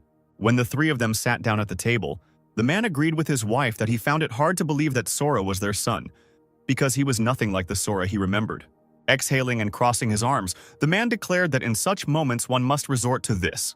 Sora smiled slightly and clarified what exactly needed to be done. And then his father explained that the right thing to do would be to exchange secrets that only a father and son could know. Although the man didn't want to expose himself to his wife, but if the guy didn't answer the questions, he wouldn't leave here unharmed. And before that, the man quietly turned to someone in the corner, saying that if Sora said anything even slightly suspicious, let them deal with him. It turns out that at that time a masked man was sitting behind the wall, ready to carry out the order. Even though the man tried not to show it, Sora immediately realized that his father was definitely being cautious, since he was using an accomplice. Seeing the boy looking into the corner, the man reassured him, saying that with such reliable security he could relax. Exhaling, the guy joked to himself that now Mr. Accomplice would hear something he shouldn't. The first thing the man asked was what he did every weekend, and Sora calmly sipped his tea and said that his father attended culinary support groups for housewives. The man's surprise knew no bounds when he heard the answer, not believing that the guy had answered this question absolutely correctly. The assistant sitting behind the wall quietly laughed when he heard that his master had attended such courses, and to make sure the man believed it, Sora added that he secretly went to ballet classes every week. This news completely finished off the accomplice, who could hardly believe in his boss's stable image. Hearing a quiet laugh, the man immediately turned and looked menacingly into the corner, hinting to the servant that this should remain a secret. The accomplice, frightened by the gentleman, immediately fell silent and continued to watch the guy so that if anything happened, he could immediately attack him. The boy's father stood up without saying anything, thinking about what had been said. Everything the guy answered could only be known by his son. But the man still didn't really believe the guy, because he didn't look like the real Sora at all. The young man immediately realized that they didn't believe him, and so he offered to tell them something intimate about the family. The man liked this idea, and as if trying to irritate him, he asked if the guy could convince him. Sora, of course, answered, "I can, but don't say later that you weren't warned that this is a secret." The boy's worried father, covered in sweat from excitement, even stood up in anticipation of what his supposed son would say. And in a completely calm voice, Sora pointed to two swords standing against the wall and declared that one of the Japanese swords was simply a copy. The man's accomplice tensed up and was ready to attack, and the man himself laughed in his son's face, asking if he had any proof of such serious words. Sora, without thinking, walked up to the weapon and, drawing it, pointed to the handle where his brother's bite was visible. The man's servant couldn't believe what was said, because the whole house thought that this dent appeared at the moment when the leader's hands were tied and he grabbed the sword with his teeth, killing 38 people. After examining the sword, Sora calmly put the weapon back in place, thinking that he had finally been able to prove his relationship with the family. At this time, the man's accomplice began to think that this guy was just pretending, suspecting that his goal was to lull the leader's vigilance and finish him off. Sora continued to examine the second sword, saying that it was retractable. Standing with his back to his parents, the boy didn't even see the faces of his parents, who were looking at their son full length in complete shock. It was only when he heard the man call someone an idiot that Sora turned around, and immediately he found himself in the tight embrace of his father, who whispered that he thought they had lost him. The man, crying bitterly, shouted how glad he was that Sora was finally home. Unable to contain his emotions, the boy's father continued to shout, as if he wanted to tell everyone that his son had finally returned. After all, when he went missing, the man searched every inch of land for his son, and before he could even process the loss, he became the boss. And now this very boss is shedding tears like a nobody, the man thought, continuing to hug his missing son. The accomplice, sitting behind the wall, froze in place, observing his boss in a completely different light. He spent his whole life under a rain of blood, knocking out status through his own efforts. But he had never seen anything like it and could never have imagined that the head could be so soft. At that moment, the accomplice realized that he had found the head of the family, a man who values honor above all else in such a state. And in order to avoid trouble, he decided to quickly disappear, pretending that he had not seen this picture. But as soon as the accomplice started to climb along the roof, someone suddenly grabbed him by the leg, and turning around, he noticed Sora, who said in a sweet voice that his father wanted to talk to him. It was already long past midnight, the moon was high, and a sleeping silence reigned all around. All four sat down at the table, and the boy's mother kindly poured tea. The man turned to an accomplice named Ochia and said that he had the longest tongue in the house, and Sora added that if anyone finds out about what happened here, things could get very bad for them. In one voice, father and son added that in that case the blame would be on Ochie. The accomplice, without raising his head, swore to keep his mouth shut, promising that he would never talk about today. Although he never looked up, Ochia could feel both of them looking at him menacingly. Sora's mother intervened, telling her husband that he shouldn't scare the boy. Ochia, who did not expect this, raised his head with tears in his eyes, calling the woman mother. And in the same sweet and calm voice, Sora's mother nevertheless declared that the boy really should keep quiet. Ochia bowed obediently once again, promising to remain silent. He wanted to leave the house as quickly as possible to avoid getting into trouble. As soon as only family members were left in the room, the man began to laugh, happy that at least his son hadn't told him that he snores and farts in his sleep. And Sora, watching his family smile and chat at the table, finally felt as if he had finally escaped the abyss and felt peace. The guy could finally feel at home and relax in this pleasant family atmosphere. Suddenly, while the family was discussing what had happened and drinking tea, the guy felt someone approaching their house. And at that very moment, the door to the room opened, and Sora heard a very familiar voice. The same curly-haired bandit stood at the door with a gang of the same hooligans and shouted that the fair-haired guy was looking for a man. An awkward silence fell over the room. The parents continued to calmly drink tea, and the boy looked at the arriving bandits with a smile on his face. Turning around, Sora asked with irony in his voice if the bully was talking about him. Seeing the guy, the bandit was a little confused, not understanding how this guy ended up there. And after realizing what was happening here, the curly-haired guy screamed in horror, and pointing at the guy, he added that even though he was strong, There were more of them, and he and the others would quickly deal with him. The bandit thought that Sora was planning to do something to their boss, suspecting that he was from the tiger's roar. Seeing that the guy was not calming down and continued to scream, Sora grabbed him by the legs, forcing him to shut up for a second. The guy showed with his gaze that he was definitely stronger than this bandit, which is why the curly-haired hooligan immediately fell silent. And turning to his father, the young man offered to introduce them to his assistants. The man, with a smile on his face, firmly stated that this was his son, who had disappeared 5 years ago and had finally returned. The man also wanted to talk about his son's level, but suddenly fell silent. In a panic, he realized that he had no idea what his level was. Sora looked at his father and calmly replied that he didn't have a system and that he didn't even know his level. The other bandits immediately started bombarding him with questions about how he had survived in the Fallen Zones for 5 years without a system. And the curly-haired guy, as if he had guessed something, still couldn't calm his surprise. But he thought that no matter how hard Sora trained, he wouldn't be able to rise above level 10. Suddenly, one of the bandits began to reproach the curly-haired guy, remembering how he screamed in horror that this guy was strong, but in fact he didn't even have a system. To deflect suspicion, the hooligan simply joked that he was probably mistaken. But in his eyes, if Sora really was a rookie, he couldn't understand how the boy had managed to escape unharmed from that collision with the car. The young man continued to look menacingly at the bandit, realizing that no one even suspected how strong he was. And so Sora suggested testing his level with his system. The hooligan looked questioningly at the guy, realizing that he was probably joking and that most likely his strength was very weak. And to make it clear, he explained that since Sora didn't have a system, he probably didn't have the basic information. The bandit added that the system allows you to see the levels of monsters. But if there is no special ability, then nothing will work, and they will never know the level of power. Inspection was a rare ability and not all hunters had it. And in that case, Sora suggested that his father himself would look at his level. The guy wasn't so interested in finding out his level, because he was sure that it was high enough. But Sora still wanted to get at least some information about the abyss. The moon was already quite high in the sky. Everyone was sleeping peacefully in their homes, while heated discussions were taking place in Sora's family's house. The boy's father sat down at the table, and the rest of the bandits, who also wanted to find out the level of their boss's son, stood behind him. Seeing the boy's mother standing to the side, Sora asked if she wanted to see his level. But the woman, with a smile on her face, replied that it was enough for her that her son was now nearby and, besides, she would find out anyway. But when the man looked at the system, he and the person sitting next to him froze in surprise, staring at the system screen. No matter how much the man tried, the result was the same. Or rather, no result was visible at all, and the system only showed question marks. It was a big mystery for everyone in the house because no one had ever seen anything like it before.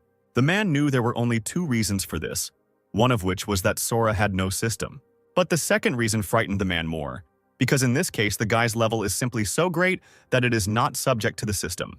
And yet, the boy's father saw the information and his son's name in the system, which means she definitely saw him. Moreover, it was clear that Sora had survived for 5 years, and if he had been a newbie, he would have definitely died by now. It became clear that Sora's level was too high for his father to see him, which made the man wonder what the boy had been doing all these 5 years. The boy's mother intervened in the conversation, saying that shouldn't they just be happy about their son's return and not forget about his level. With a smirk on her face, the woman added that Sora was a strong boy, believing in her son's abilities. Taking the guy by the face, the woman gently replied that he probably had to go through a lot to come back. But then, Sora finally remembered what he went through when he lost his parents. The guy remembered how he killed, how crazy he became in the abyss, and that now he would definitely not become the same as before. The memories brought tears to his eyes, and hugging his mother, the guy only whispered that he was finally home and now everything would be fine. Touched by the words, the boy's mother also began to cry, unable to contain her emotions in front of everyone. Sora's father, seeing his family finally reunited, also couldn't hold back his tears, realizing that finding out the level was not so important now. He asked his guys to leave. The bandits, still wanting to find out the guy's level, didn't want to leave, but the man told them to get out, leaving the mother and her child alone, who hadn't seen each other for so long. The men themselves followed them out, quietly closing the door behind them. And when they found themselves outside, the man asked about Jiro, remembering that 2 hours had already passed and he still hadn't returned. Finally, everyone calmed down, and Sora was able to calmly discuss what happened with his mother. The guy was able to ask the question that had been bothering him for a long time. what happened to his brother. Sora was very afraid to hear that he was gone, but the mother reassured her son, saying that he was fine and that he was just in the army right now. Taking out her phone, she showed him a photo of him standing in a military uniform, saying that her brother had been fighting on the front lines all this time, as if wanting to avenge Sora. The boy, hearing his mother's words, remembered how his brother constantly stood up for him in childhood. Rejoicing for his family, Sora also asked if his mother held a high position here, and the woman answered with complete confidence that this was so, and that no one here would harm her. But the reason why she is respected here is that she is a priestess who has many healing abilities, which allows her to provide great support. And the woman also added that she can make prophecies. And then it seemed to dawn on the guy that since his mother was a priestess, she could probably see right through him. But the woman calmly reassured her son, saying that she did not see other people's abilities. But she also added that once she learned that she could make prophecies, she knew that Sora would definitely return home. Glad that he was finally home, the woman lightly patted the guy, holding his face. While the son and mother were talking for half the night, someone unexpectedly came to their house. The guard who opened the doors to the courtyard cautiously asked who had come. In front of him stood the vice chief, a menacing man with a large guard behind him, and the man himself looked like someone very strong. Sora's father joyfully greeted the man, greeting him with his assistants, and the vice head of the Unification Guild, Jiro Iwashima, calmly entered the courtyard, maintaining his serious face. Sora's father immediately noticed that Jiro seemed sad about something and immediately asked what was wrong. Coming closer, the man asked Jiro if they had managed to observe from behind the scenes and how things were going with what he had asked for.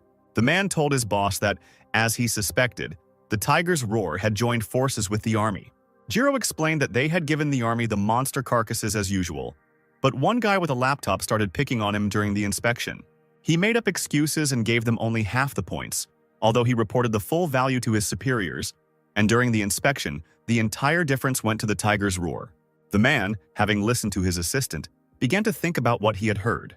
Tiger Roar, who should remain neutral, is already doing something similar, which means things will get worse. After listening to the report, the man suggested that Jiro rest and eat for now, adding that he would deal with it himself later. Having drawn his ghostly sword, the man decided to settle this matter, as it could not go on for much longer. It was necessary to show that the Unification Guild was not naive and would not fall for such tricks. At this time, Sora was discussing the Tiger's Roar with his mother.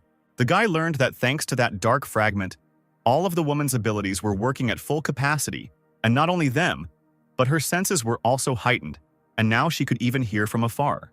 But Sora, having heard about the Tiger's Roar, understood that Kagawa and those bandits were connected to him, which is why the boy began to worry about his father, who wanted to figure it out. Getting up from the table, the guy headed for the exit and immediately ran into Jiro passing by with his security. The boy, noticing his father, expressed his desire to go with him to the Tiger's Roar. The curly-haired bandit, hearing this, realized that this was his chance to find out how strong this young man was. At this time, Jiro looked questioningly at the guy, not understanding who he was. Thinking that he might pose a threat, the man immediately asked his boss who he was. But the boy's father reassured him, saying that it was his son, who had disappeared in the Fallen Zone 5 years ago. As soon as Jiro heard that Sora had been alone in the Fallen Zone for 5 years, he immediately became curious about his level. But the boy's father only replied that he had no system. Jiro thought that he was an ordinary person, but without a system in any shelter, you would become a dead man without lasting more than 3 days.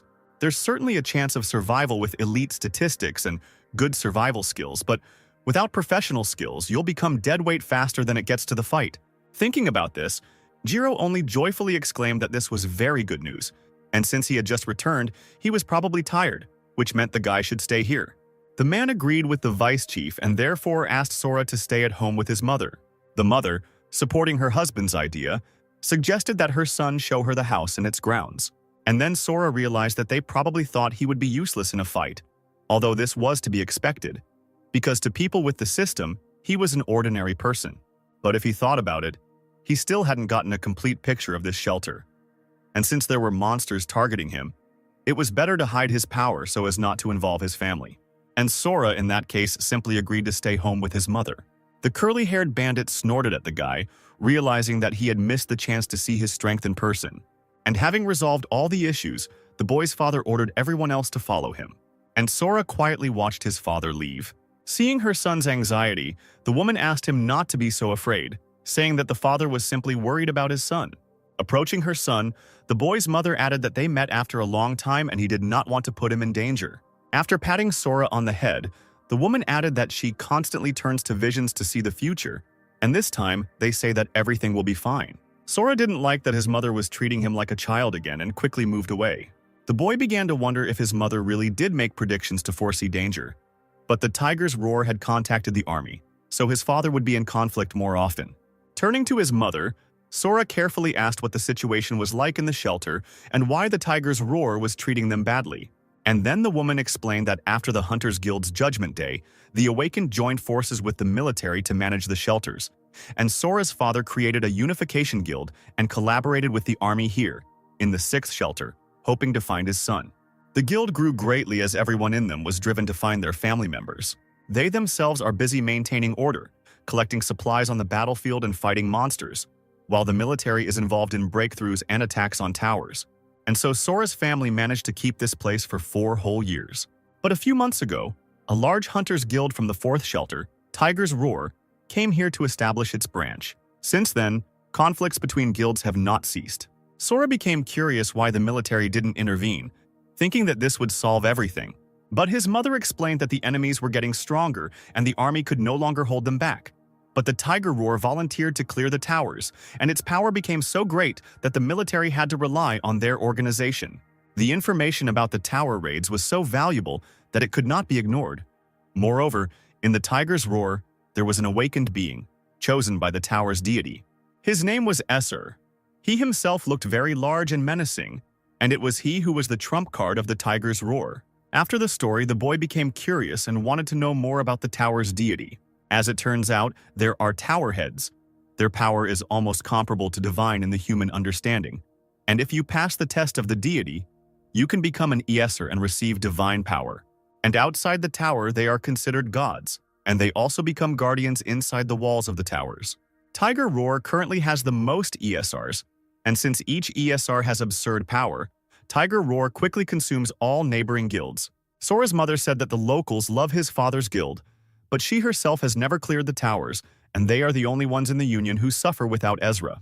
It all sounded very bad, and Sora realized that the situation was not going in the family's favor. But the guy had a question. Why do the guild members act like Yakuza if people love them? Laughing sheepishly, the boy's mother stated that it was her personal preference. Sora looked at his mother in surprise as if he didn't recognize her. But the woman added that now they are happy and there is no difference at all. After finishing the conversation, the young man's mother suggested that he go take a bath, thinking that he was already tired. Entering the bathroom, the woman sweetly told the guy that if he wanted her to rub his back, he should call.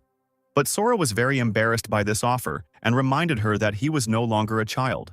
Leaving the guy alone, the woman continued to admire how her son had already grown up. Once Sora was alone, he was finally able to exhale. Closing his eyes, he checked with his senses that his mother had really left, as if he could see her through the walls. Looking out the window, the young man realized that he had not even suspected that the situation was so serious. Sora couldn't stay calm, and opening the bathroom window, the boy decided to help his father. Quickly jumping out of the window, Sora headed towards the Tiger's Roar without looking back. At this time, the young man's mother stood near the window and watched as her son quickly moved away. Sighing, the woman remembered how difficult it can be with children. Meanwhile, Sakuya went to the Tiger Roar with the members of the Unification Guild. At this time, Sora, having stopped on a tall building, saw that the light was only on in the center, which was very good for the guy because then it would be easier to find the way. Looking into the distance, the guy thought over his plan of action. But suddenly his head began to spin and his vision began to darken. It was strange for Sora, because even after he was strengthened by the fragment of the abyss, he didn't even catch a cold. And suddenly he heard someone talking about the seed of the abyss, and that it would not let him escape. The guy remembered this voice very clearly and immediately realized that it was the man in the cloak. But he hid his presence well, and the guy could not sense his location at all. But this meant that he had nevertheless made it into the shelter.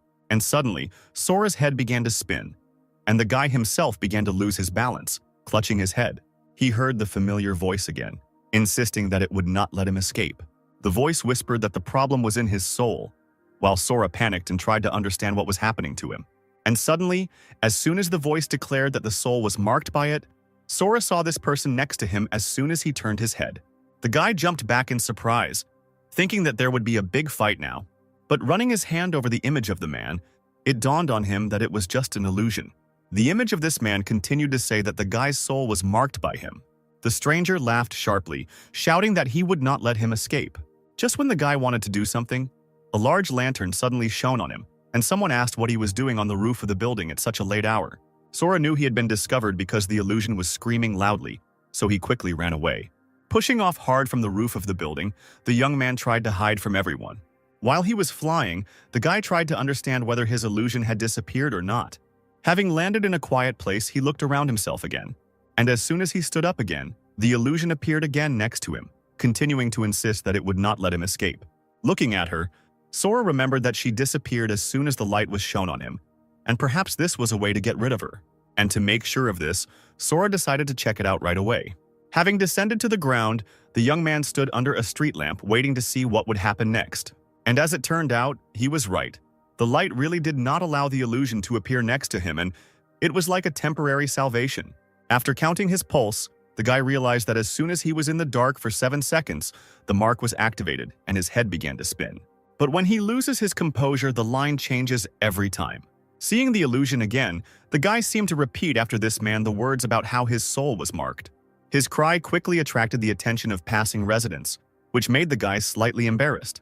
Stepping aside, Sora grabbed his head again, realizing that when he stepped into the light, a piercing noise began to sound in his head. But after a while, the mark goes away, and he stopped seeing this person. Oddly enough, this hadn't happened before because he was in a room with light. But now he needed to figure out how to control it outside.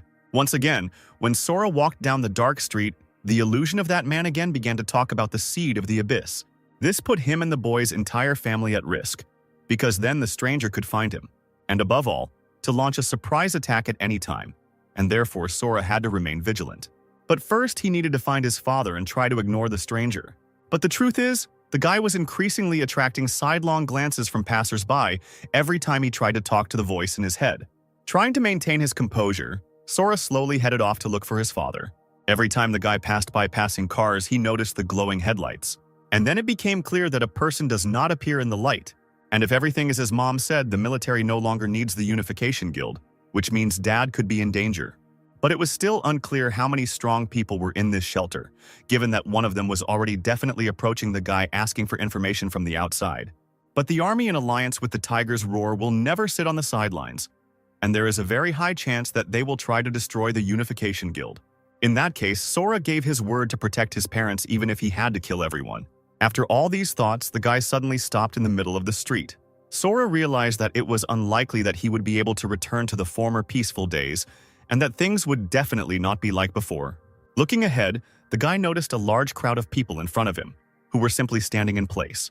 It seemed he had managed to reach the right place, and in order not to attract attention, the guy hid behind a pole and began to observe. Sora was very interested in how his father would conduct the conversation, remembering what he was like before.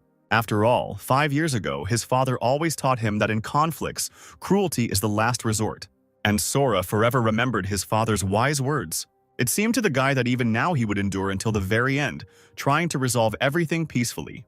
But suddenly, his attention was drawn to a sharp sound coming from a large crowd of people. Coming closer, the guy heard the guild people shouting that it was about to begin, letting out joyful cries. Everyone was shouting how the boss hadn't drawn his sword for a long time. And then the young man saw his father, who was actually about to draw his sword. From the conversations, Sora heard how the last time his father left a nearly 20-centimeter scar on his opponent. Looking closer, Sora saw how his father seemed to change, releasing all his anger. Sakuya challenged Tsuchida to a fight and began to shout louder and louder, allowing everyone to pay attention to him. The man shouted at his enemy to finally come out and fight him. And to show his intentions and power, the man brought down a tall abandoned building with just one blow. Sakuya's eyes were full of rage, and steam was coming off of him because of his anger. Jiro and his assistants watched the battle, and each of the guild expressed joy at seeing their boss back in action. Sora was beyond amazed. He couldn't believe that this man was his father and that he was immediately rushing into battle.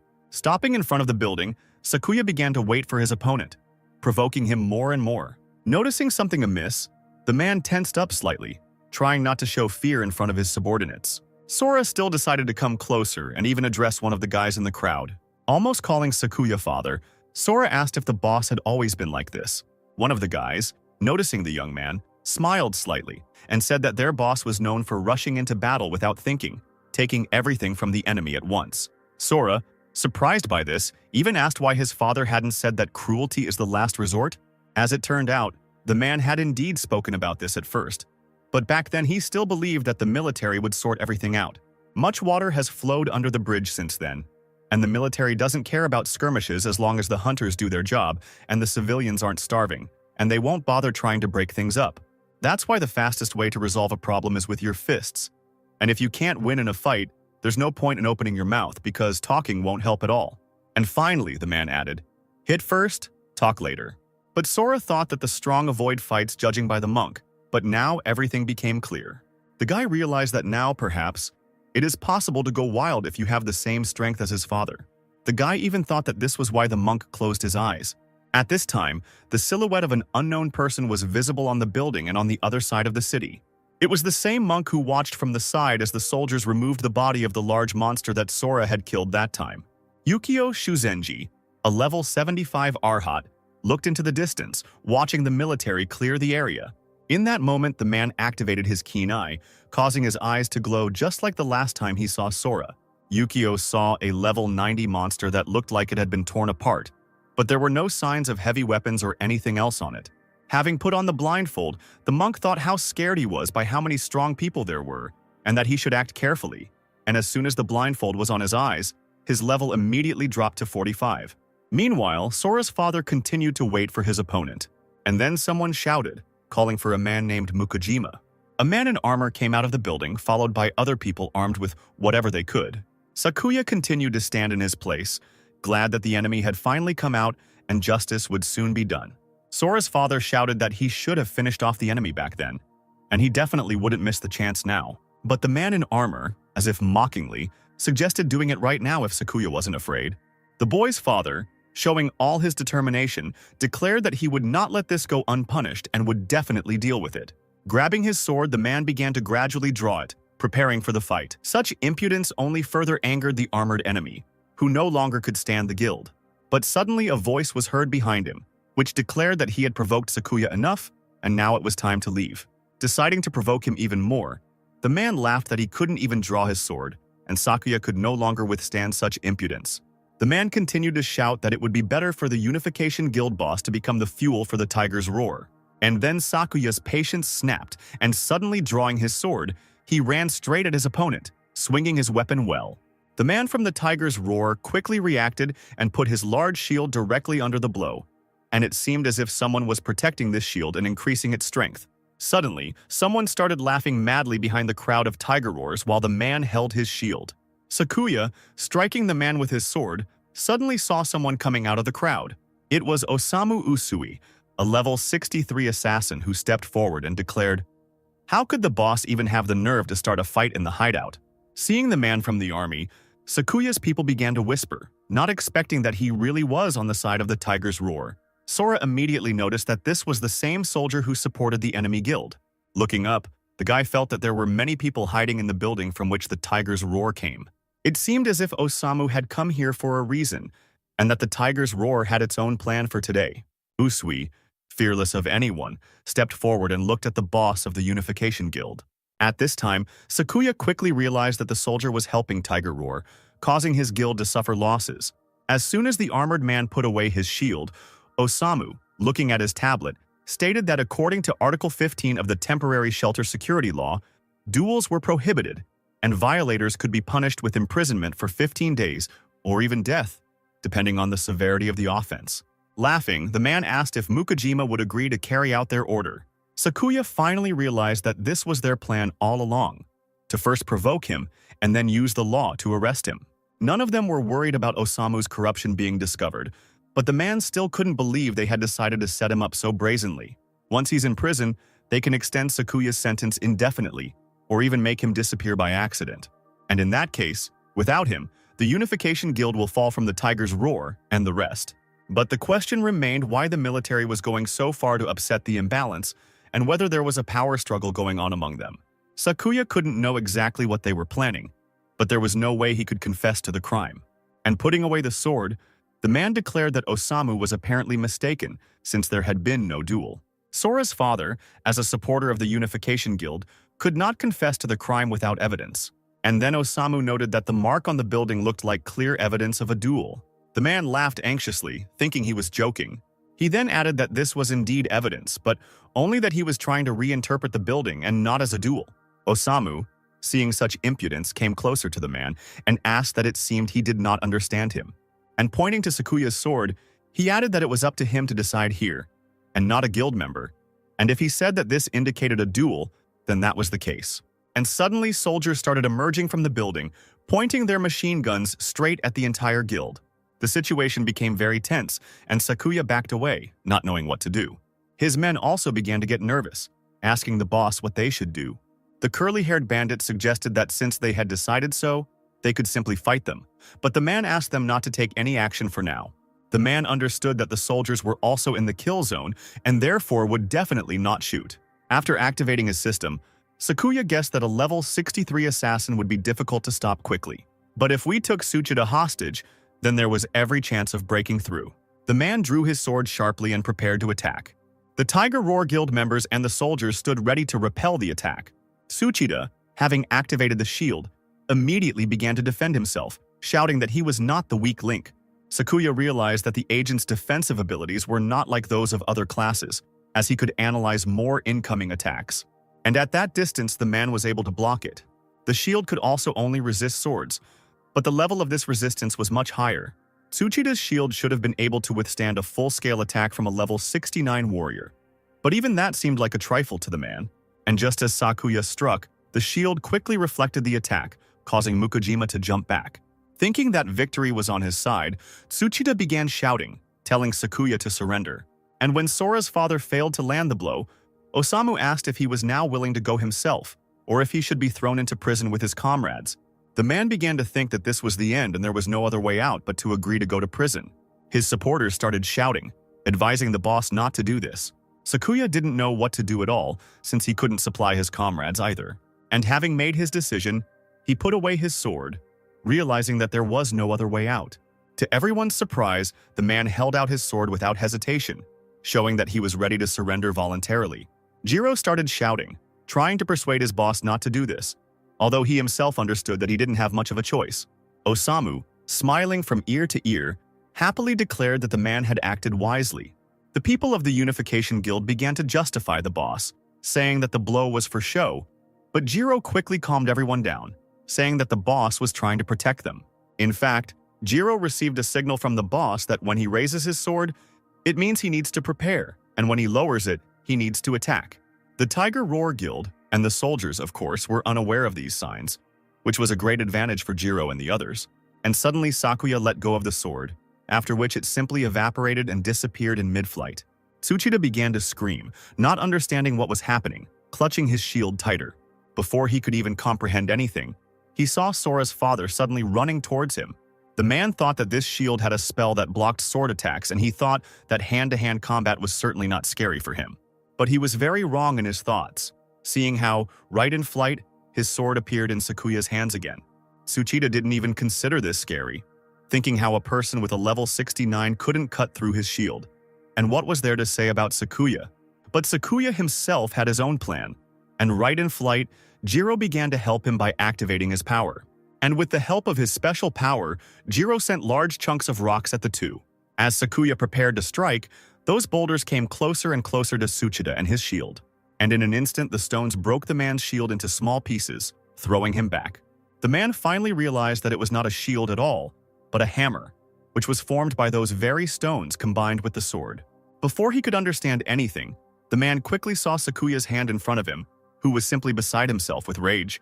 At this time, Osamu began to laugh, shouting that he knew what the enemy's target was. Immediately understanding everything, the man rushed towards the boss of the Unification Guild, pointing his dagger at him. Jiro, who was controlling the process and providing protection to the boss, reacted quickly. And in a matter of seconds, a stone grate appeared in front of Osamu's face, interrupting his plans to kill the man. The leader of the soldiers did not expect such a maneuver, and he had no choice but to stop. Tsuchida, moving further and further away, shouted to the soldiers who were already on full alert that Sakuya had gone mad, ordering them to open fire. The soldiers quickly began firing from all sides with their rifles, thinking that they would catch the guild off guard. But then Jiro intervened again, controlling the stones to form a complete defense for his boss. The firing site was suddenly blocked by a large rock, leaving all the firing soldiers behind it, and Sakuya could attack Tsuchida again.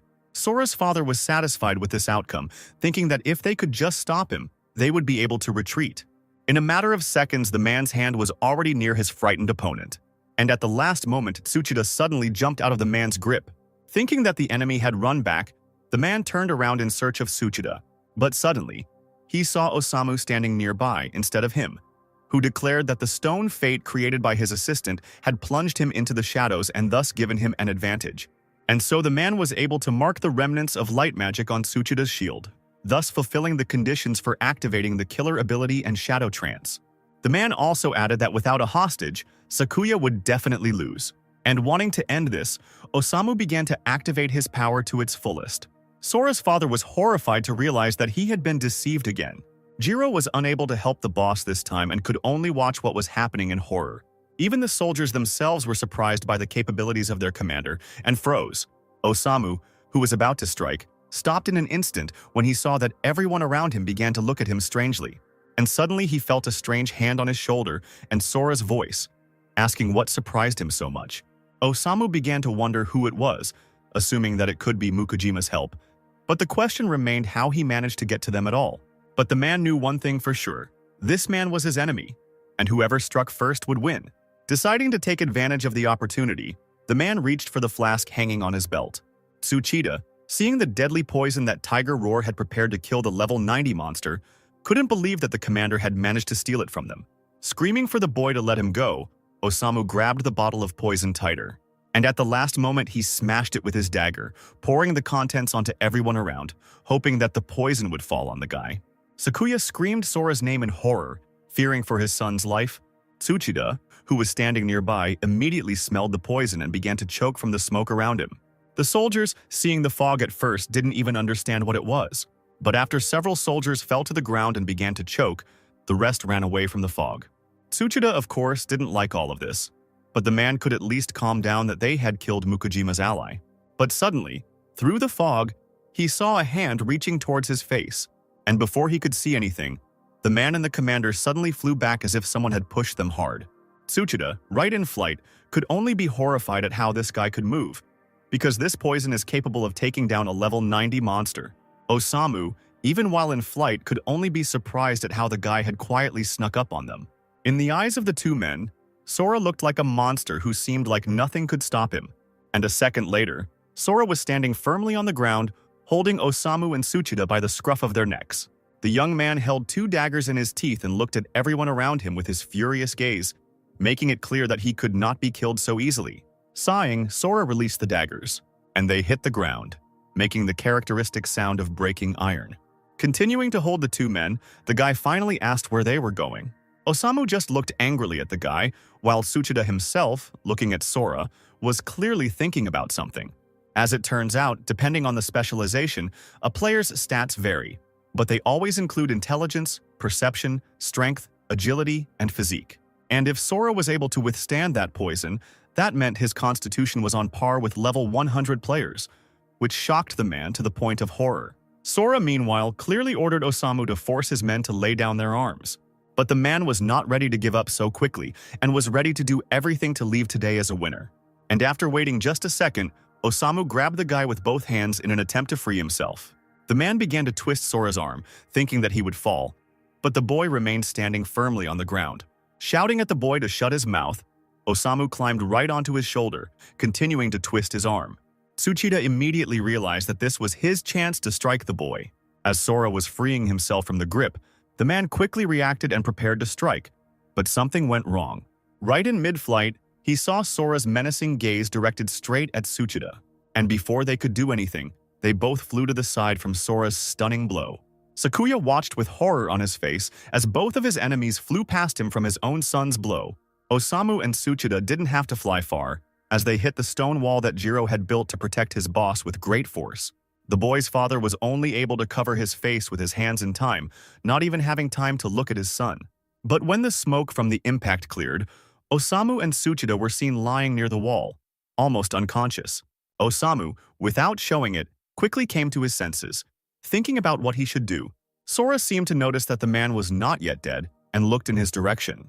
The man was sure that although this guy was strong, he would hardly be able to react to the shadow trance. And like a ghost, Osamu quickly moved behind the young man's back. Not wanting to wait any longer, Osamu, with a wicked smile on his face, tried to pierce Sora, pushing the sword deeper with all his might. But the sword seemed unable to pass through his body, as if something was blocking it.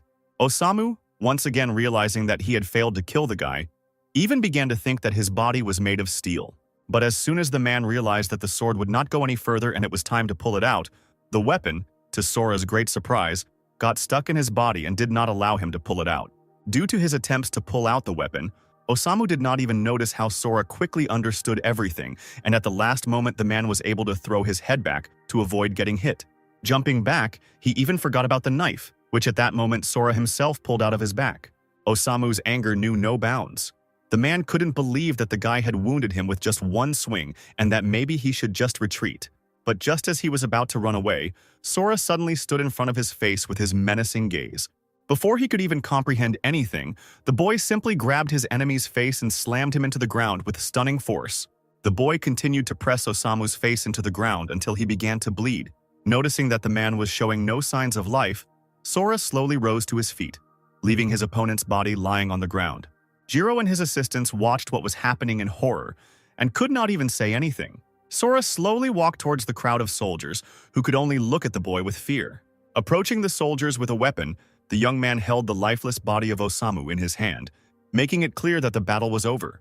One of the soldiers thought that he should attack the guy, but his accomplice immediately stopped him from this idea, remembering what happened to their commander.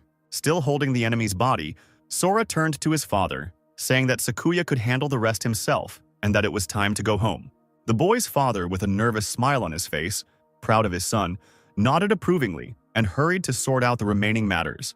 After a while, everyone returned to the Mukujima residence, gathered in a small circle around the family table. Sora's mother, noticing her husband, who entered the room last, immediately asked if they had figured everything out, to which she received a positive answer. Jiro, wanting to know the details, asked his boss if he had managed to find out anything. But Sora's father only replied in a tired and languid voice that their enemies were silent as partisans. For the man, this no longer mattered, because they had at least found out the location of the tiger's roar, and it was worth being prepared after such a fight. But for Mukujima, the problem with the tiger's roar was not a priority right now. Exhaling, the man seriously asked his son what had been happening to him for the last 5 years. Sora looked down and already realized what he had done after he caught the conflict between the tiger roar and his father. And so the guy said that he had moved to a strange reality, had been killing monsters there all this time, and it must have been one of the towers because Sora was locked inside. The young man told his parents everything that had happened to him in the tower. And the guy ended the story of his adventures by saying that in the end, the summoner sent him back here. Sakuya, after listening to his son's story, became very thoughtful, since he knew all 16 towers, but none of them were like the one the boy described. And then Sora suggested that most likely this tower was simply unknown to anyone. But Jiro, intervening in the conversation, noted that if she was near shelter number 6, then clearing it out was the main priority. Mukujima didn't go into details, he was only concerned that his son survived. Hearing the man's soft words, Jiro laughed loudly and declared that the guy had not only survived, but had returned 100 times stronger than any of them. Sora's mother finally intervened in the conversation, adding that what happened, happened, because the main thing was that the young man was home, and now everything would be fine. Sakuya supported his wife's words, promising that he would not allow his family to be separated again. During their conversation, Sora noticed how his father and Jiro had a large number of scars on their arms, just like his own. This was an indication that his family had also been through a lot during these 5 years, and now he would never leave his loved ones again. Suddenly, right while Sora was thinking, the light above his head started to flash with a strange light, and then it turned off completely, leaving the room in darkness. Sora immediately tensed up, fearing only for the safety of his family. Mukujima, looking at the light bulb, could not remember why the power went out again this time, to which Jiro suggested that it was perhaps because of the approaching thunderstorm. The boy didn't even pay attention to his parents at this time. His attention was riveted to the ghost that had reappeared behind him. The cloaked stranger shouted again that he definitely wouldn't let him leave, this time sending Sora into a strong sense of panic. The moon outside rose high into the sky. The light went out everywhere, and there was nowhere to look for its sources. Sora looked behind him straight at the stranger in the cloak and noticed that this time his words were different from last time. Moreover, neither his father nor his mother see him, although they are awakened. Suddenly, the ghost of the stranger seemed to be frightened of something and even fell silent, stopping shouting his usual lines. And then the spell wore off, and Sora's enemy simply left his body. Thinking that he could relax, to the guy's surprise, at that very second the man in the cloak appeared again and said how long it had been since they had seen each other. His words made the boy realize that he considered himself a separate individual, but it didn't seem like he could physically incarnate, which meant that it was also an illusion and could be dealt with later. But then, the man in the cloak approached the back of Sora's head, noticing how the guy was pretending not to hear him and asked if he still thought that this was just his illusion. And to prove otherwise, the stranger grabbed Sora's face with his hands, covering his eyes, making the boy even more nervous.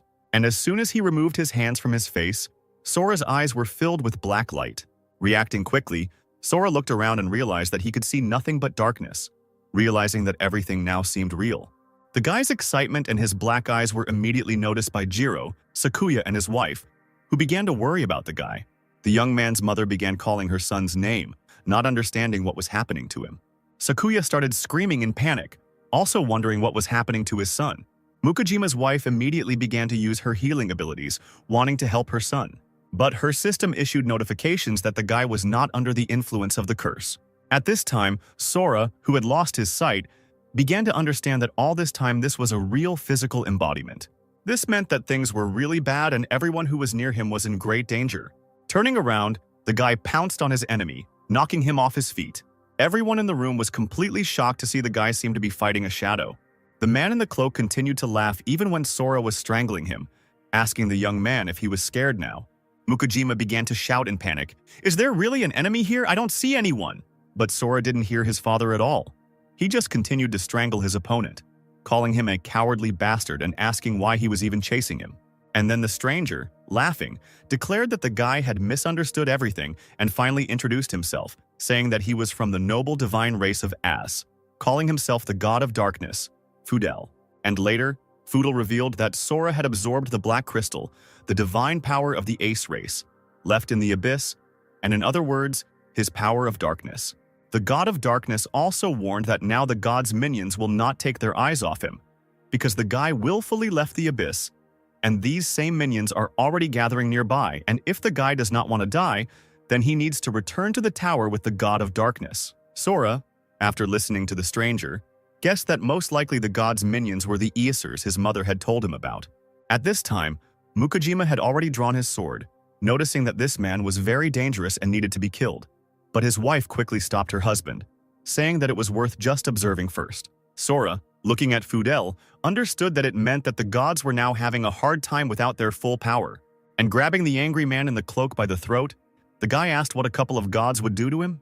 But the god of darkness did not give up so easily, and began to shout that if the guy had beaten him once, it was only pure luck, and other Ezras were incomparable with his current level of strength.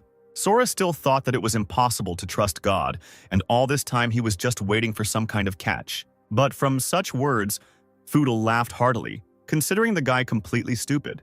Leaning towards him, the god declared that the young man might not believe him. But once everything here was covered in blood, it would be too late to regret it. These words brought Sora to his senses, because the safety of his family was his priority.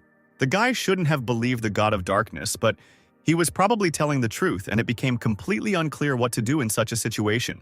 There wasn't much time to think, and the guy continued to hold his opponent tightly by the throat, trying to at least think of something.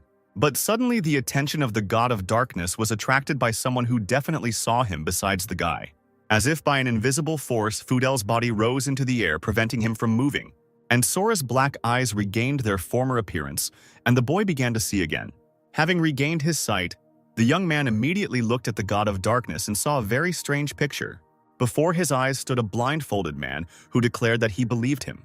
Sakuya immediately shouted Shuzenji's name joyfully, greeting the man. Sora froze in surprise when he saw who exactly saved him. After all, in front of him stood the same monk from the entrance to the shelter, asking for answers to questions. The boy, noticing how his father greeted the monk, immediately asked if he knew the man. And then Mukajima replied that they were not just acquainted, but had founded this guild together. Fudel, still hanging in the air, began to shout at Shuzenji, making it clear that the monk could see him too, which surprised Sora greatly. But the monk did not answer, and only slightly removed his mask and stated that there was a very urgent matter to discuss. Mukujima approached his son and asked what was going on, but Shuzenji assured him that he would explain as soon as he spoke with his son. Trusting his friend, the man let his son go talk to Shuzenji alone. Left alone in the room, the monk continued to hold the god of darkness in the air, not allowing him to move, and Sora could finally ask what was going on and why such urgency. Shuzenji took off his hat and blindfold and said that he was not SR, but his eyes were capable of seeing divine power. This is because he learned the forbidden art to seal the god himself, and although Sora's divine power is of the same nature, his power far exceeds that of any deity. The man stated very seriously that it was too late to figure out how exactly this power came to the guy, because incredibly powerful entities were already flocking to this city. And most likely it is Sora's power that attracts them. And also looking at the god of darkness, Shuzenji added that Foodle told the truth. But the guy could not return to the abyss, since the inhabitants of the tower would be older than Esser. But it was clear that they were trying to deceive the young man into returning to take away his divine power, and the best way out would be to leave this place and join the military. Sora, hearing about the military, reminded the man that it was they who wanted to blow him up that day. This memory even made Shuzenji laugh, and he stated that, of course, the military was acting within its repertoire. But even among them there were worthy people, and the Isars would not dare touch Sora if he officially joined the military. At that moment, the guy was only interested in whether he could guarantee the safety of his family by leaving. And as it turned out, it was precisely by joining the military that everyone would be safe, since the Ezras are bound by an unspoken rule not to interfere in the lives of ordinary citizens without reason. And it was only because of their traditions that the Union lasted so long. Besides, in Shuzenji's presence, they wouldn't risk acting rashly. Meanwhile, in the building of the Tiger Roar Guild, discussions were underway on the recent events. Ryusei Hiro, a level 105 Earth ESR, put on protection on his hands and grumbled about what a stupid mission, and not only is there no system, but they also lost 4 ESR because of him. The guy standing next to him quickly changed the subject by stating that, according to the report, Sakuya Mukujima's son had been missing for several years, and there was a high probability that he had been pulled down by the tower. However, Hiro would be enough to deal with this guy, Yukinojo Shirai, who was the Earth Ezram of the 106th level believed. But for some reason, Hiro didn't like the fact that they wanted to send him alone to fight Sora. Having started to get indignant, someone immediately tried to calm the guy down. It was Rimu Dugami, who was the 106th level Ezram of Athena. But then, to everyone's surprise, the boss of the Tiger Roar intervened in the conversation, declaring that this time he himself would take part in the operation. Kaichi Iwagaya, Esser Hermes, level 101 like everyone else, could not believe that the boss actually volunteered for this job. But as it turned out, this was an order directly from Zeus, and this annoying Sora Mukujima must be eliminated at any cost. And also the 16th tower near shelter number 6 was about to activate, and everyone from the Tiger's Roar understood perfectly well how important it was to seize control of it. The man also stated that the stubborn Unification Guild had rejected Tiger Roar's offer and was planning an independent investigation of the tower, and therefore Tiger Roar's target was not only Sora Mukujima, but also his parents, the founders of the guild. Richt Mukai, SR Zeus level 118, having voiced his plan, added that in this way they would get rid of everyone at once. By this time, the lights had already been turned on everywhere in the Union Guild, and the family could finally discuss what had happened. After talking with the guy, Shuzenji told the same thing to his parents, and finally the man advised Sora to go to the command center and meet Mie Tonosaki there. The monk knew this girl very well and was sure that she would definitely protect the guy. But the man also asked to check the cursing formation, because if there was a battle, then even a tiger's roar would not be able to do anything while it was working. Sora's mother was in charge of this, and looking softly at her son, the woman reassured the monk by replying that the guild was based in this particular place for a reason. At this time, Sora was thinking over all the man's orders, hoping that this time the family would not be in any danger. 15 minutes later, Shuzenji walked out to the main doors of the guild and sat down right in front of them as if waiting for something. And suddenly the quiet street was filled with a light wind, making it clear that someone had arrived. Hearing that they were there, the man with the mask over his eyes immediately recognized them. A second later, it was as if someone was surrounding Mukujima's house. The doors of the courtyard opened and 4 human figures appeared at its entrance. Shuzenji stood up abruptly and placed a curtain of golden bells, thereby protecting the guild house. A shield formed around the house, preventing the enemy from getting any closer. At this time, behind Shuzenji, Sakuya, his wife, and Jiro stood ready, preparing to defend the house and the guild. All four main warriors of the Tiger Roar stood ready to attack at any moment. But Shuzenji, seeing his opponents, was shocked, not expecting to see four Essers at once. Behind Esser, someone else appeared with a tiger's roar. The man took a leisurely step forward while the others stepped aside. After greeting the boss, everyone bowed their heads, giving the floor to Rich Mukai. Shuzenji was becoming more and more shocked as he just saw Mukai in person in front of him. The boss of the Tiger Roar stood in front of the Unification Guild House at this time and only said Yukinojo's name, letting him know what to do. The white-haired guy reacted instantly and began to use dark magic that enveloped everything that moved. Mukajima, sword in hand, could only look up at the sky, watching the magic surround him and the others. Sakuya couldn't even understand what it was until at that moment something black, like a shadow, touched his face and body. All the members of the Unification Guild and even the cover squad were captured by this evil spirit. Everyone around was trapped, and there was no way to escape. Moreover, Mukajima immediately noticed a colossal difference in power levels using his scanning eye. And as it turned out, every fighter in the Tiger's Roar was above level 100, while on his side were his wife Yu Mukajima, a level 68 priestess, Shuzenji, a level 45, and Moshihito Iwanaga, a level 70 stone mage. It seemed that if a battle began, the Unification Guild would simply fall that night.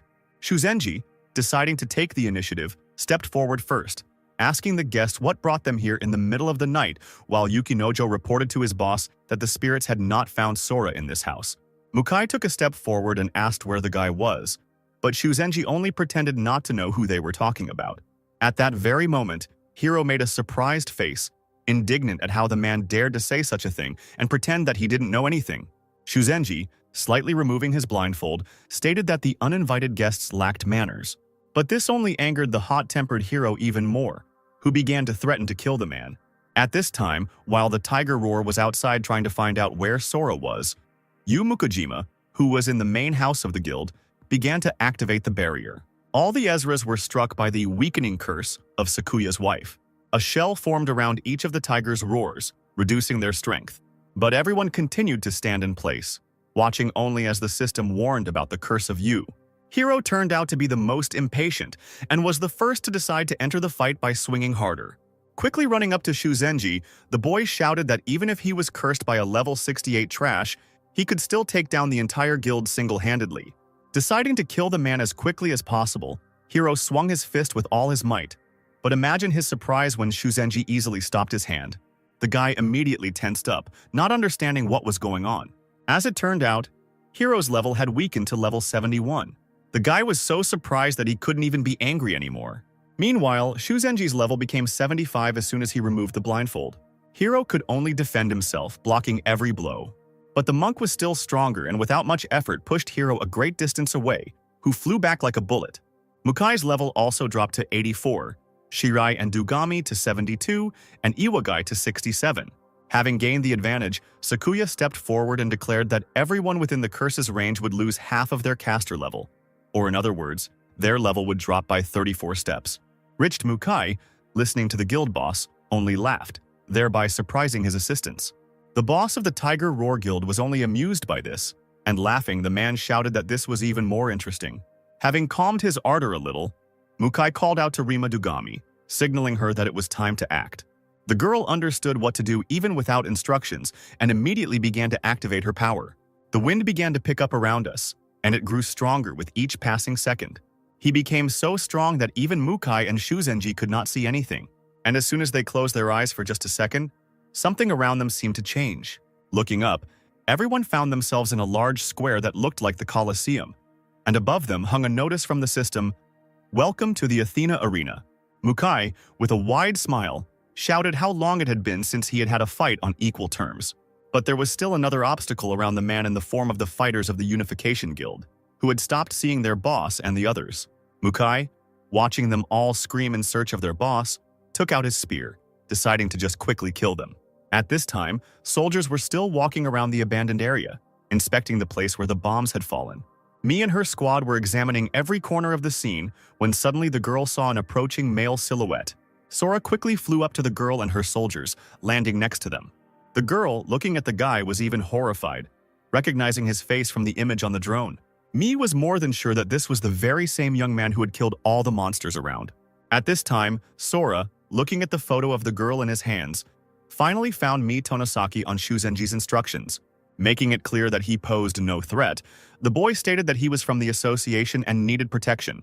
Mi immediately ordered her soldiers to lower their weapons after making sure that the young man had come without evil intentions. Coming closer, the girl was convinced that it was indeed Sora Mukujima.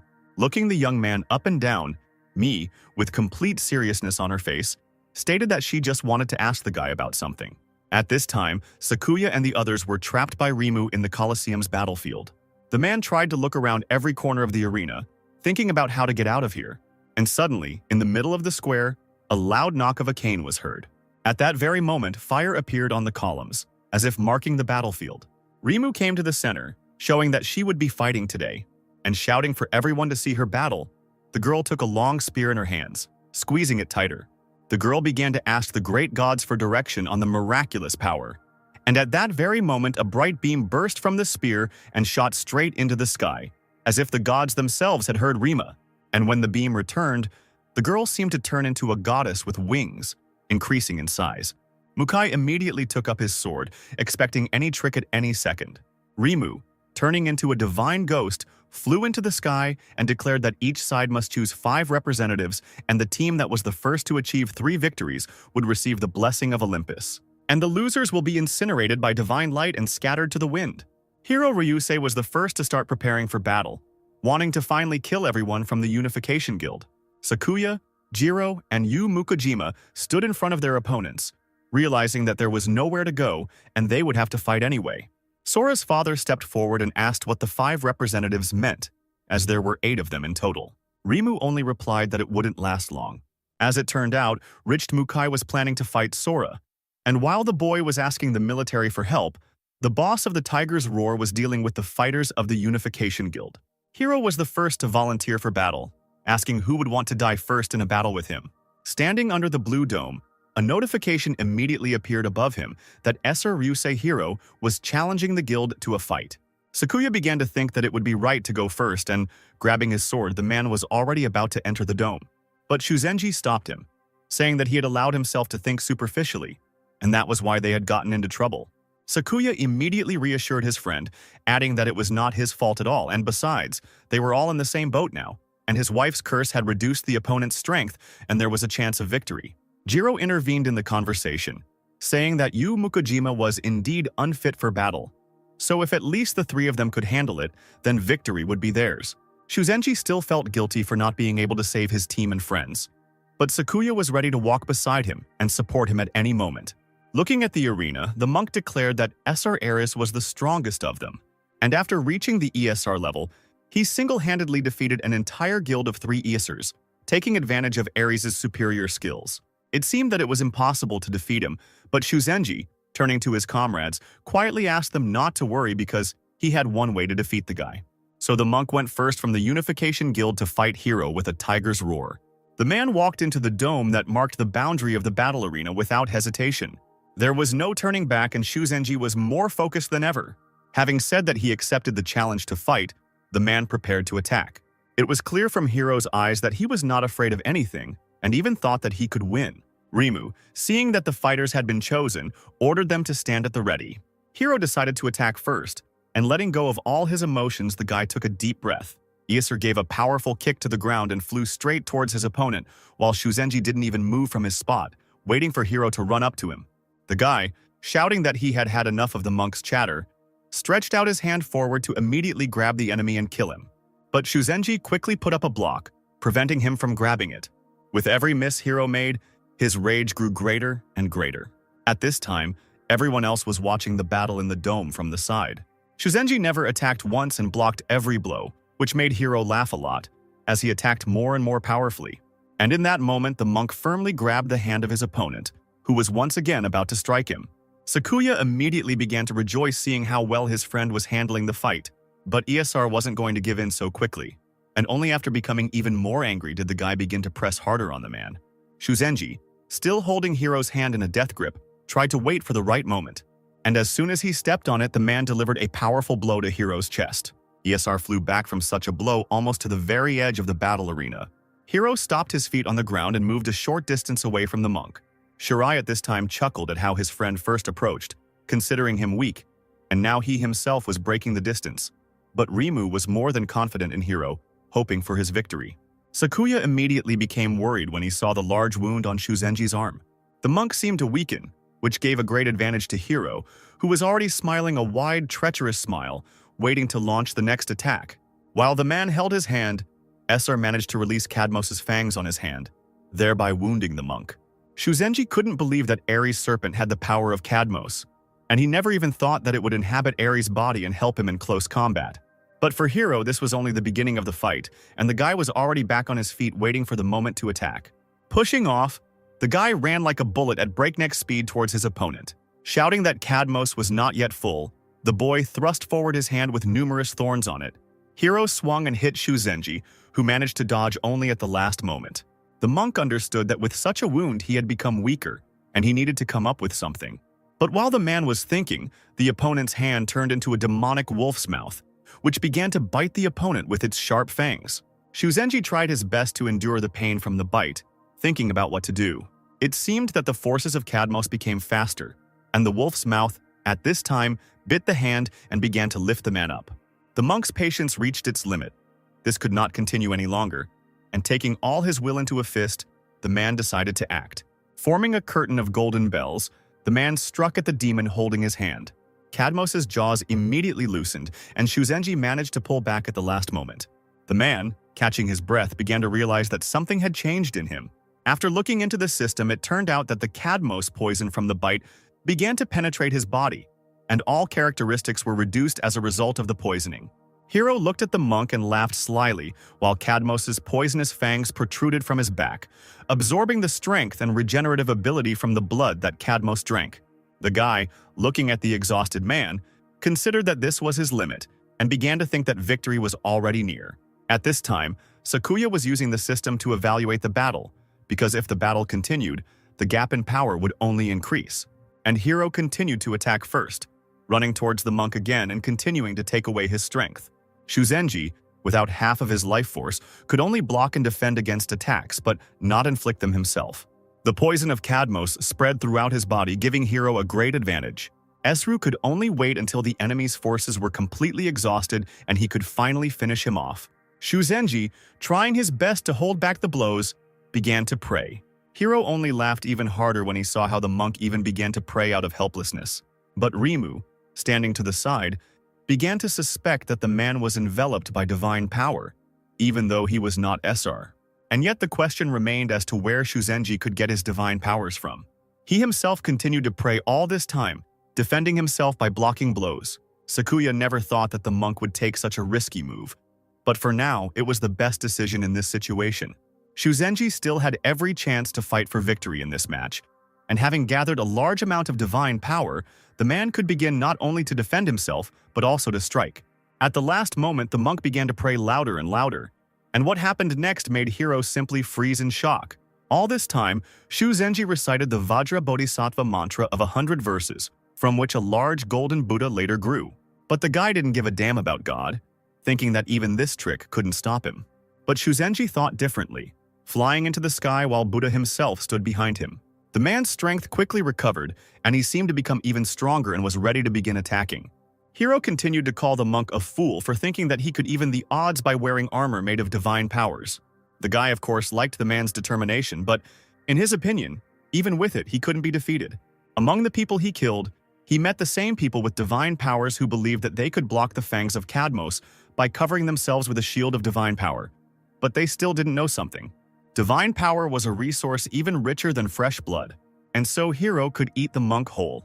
Shouting that the man would fall into the abyss of despair and die, the boy jumped up, swinging his fist with all his might.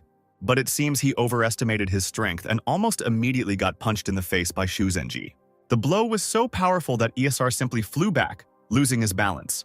The man was able to suppress the poison of Cadmos and regain his speed with the help of divine power. And right as Hiro was falling, the monk struck again with greater force. Shuzenji finally managed to land another blow, completely confusing Hiro, who was already starting to bleed from his mouth. The man was able to improve his skills on all fronts while continuing to hit his opponent from all sides. However, Hiro still had his own aces up his sleeve, because with divine power, the monk was simply the perfect bait for Cadmos. And continuing to laugh madly, Hiro finally suggested giving in and letting Cadmos devour the victim. Shuzenji paused for a moment, not understanding what would happen now and what he should do. Cadmos, crawling out of Hiro's body, again began to try to bite the man in order to drink his blood and poison the body. Isar had already begun to think that he had won, knowing that if the poison got into the monk's body, he would definitely not win. But Shuzenji wasn't going to give up so quickly either, and holding onto his feet with all his might, he dealt the guy a powerful blow to his chest, knocking him off his feet. It was as if Hiro was being overcome by divine power, and the boy began to panic. He lost control of the divine power in his body and seemed to freeze in place. This was a big gap in advantage for Shuzenji, who again pulled ahead to victory. Using the power of the Arhat, the man concentrated all his strength into his fist, preparing to strike. And finally, he struck the guy in the face, stunning him completely. Hiro couldn't believe that Cadmos was too strong for the man's divine power. But as it turned out, it was not just divine power.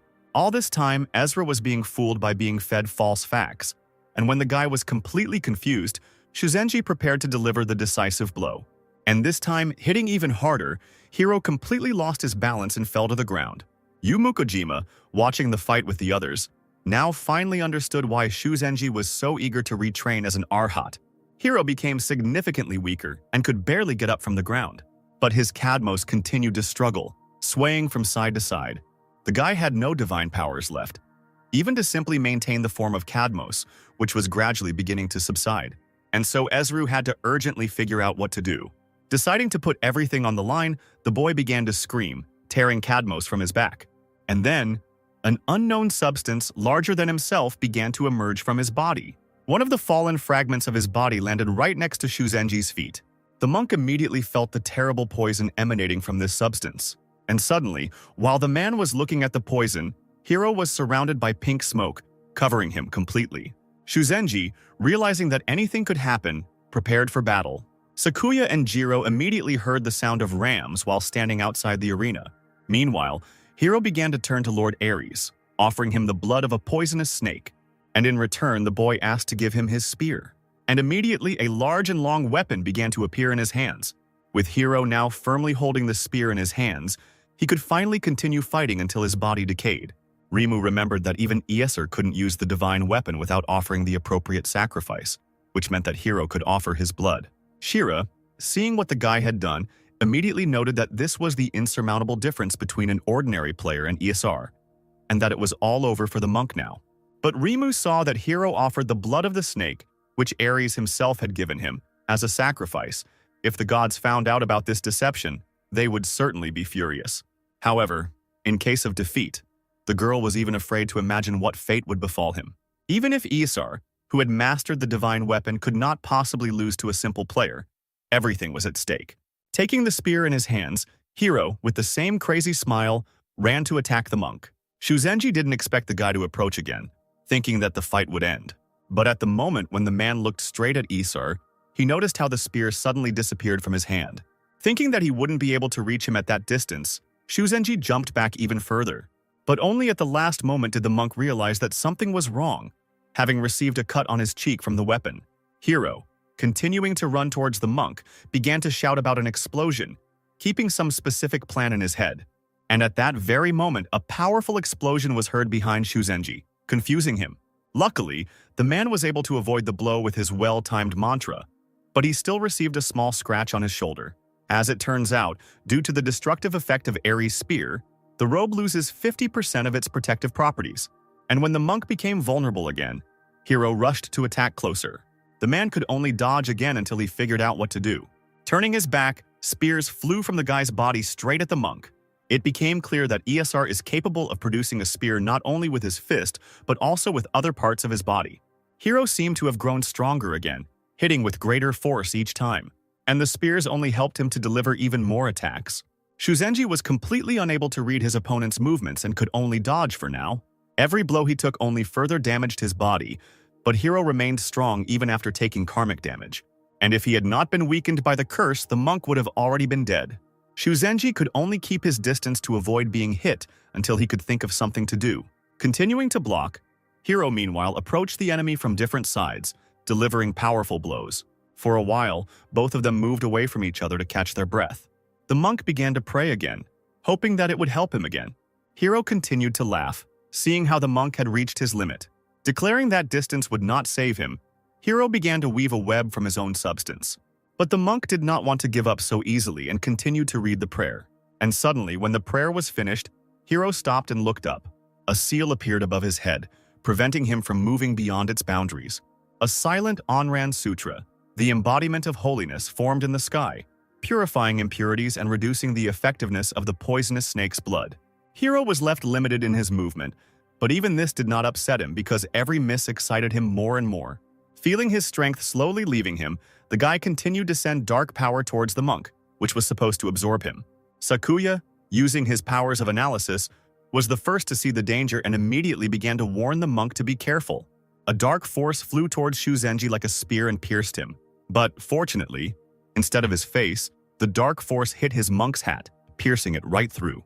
Sakuya, in panic and fear for his friend without even thinking, ran to the arena, thinking to help the man. But Rimu, in her divine guise, quickly reminded him that interference was unacceptable, and as punishment she set fire to the man, who fell to his knees and began to scream in pain. His wife quickly resolved the problem with her healing abilities, but the divine fire still reduced Sakuya's life force by 15%. Stating that the man would have died, Hiro suggested that Mukujima not interfere while he himself continued to control the dark force. Sakuya could only continue to watch as Shuzenji lost the fight. But the monk understood that close combat was too risky, and Esser himself also had long-range bloody harpoons in his arsenal. Given his remaining strength, the man could hold out for 3 minutes at most, but he still had no choice and had to continue fighting no matter the cost. Hiro, noticing that the monk was not going to give up, suspected something was wrong. But ESR already believed that victory was his, and, casting aside all his suspicions, the guy continued to use dark power against the man. At this time, Shuzenji was calmly reciting a prayer. All dharmas become one. All arhats are divided into ranks.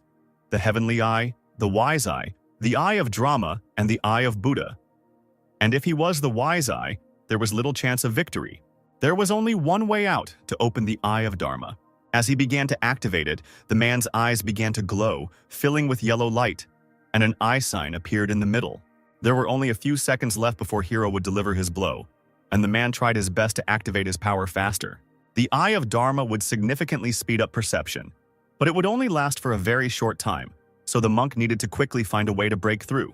At that moment, Shuzenji noticed that Hiro's spear didn't have much divine power. Moreover, that bloody harpoon was also suspiciously weak. Then the man realized what he had to do, and he quickly began to carry out his plan in order to have time to strike before Hiro attacked. With his hands folded in front of him, figures began to form around the monk like a shield, while at this time Ezra's spear was already very close. The bloody harpoon ended up right between the man's palms and could not go any further. Shuzenji finally understood what Hiro's blood spears were all about, and he could finally start acting to his advantage.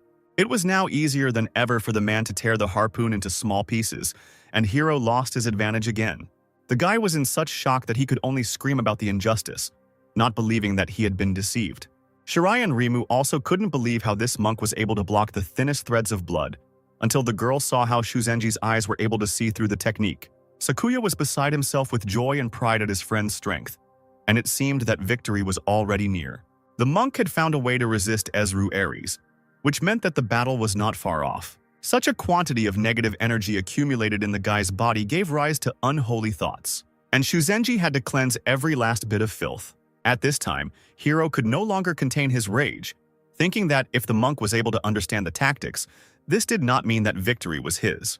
But the blood, touched by the divine power of a man without hindrance, was controllable. And this meant that the divine power in the blood was not uniform. And considering that the blood is so thin, it is capable of piercing the enemy's defense. Rimu was confident that Hiro could succeed despite the monk's actions. The guy himself was sure of this and started shouting that there was nowhere to run and it was time to surrender. But Shuzenji, standing firmly on his feet, only shouted for his opponent to die. And having activated the Eye of Dharma, the man began to carry out his plan of action.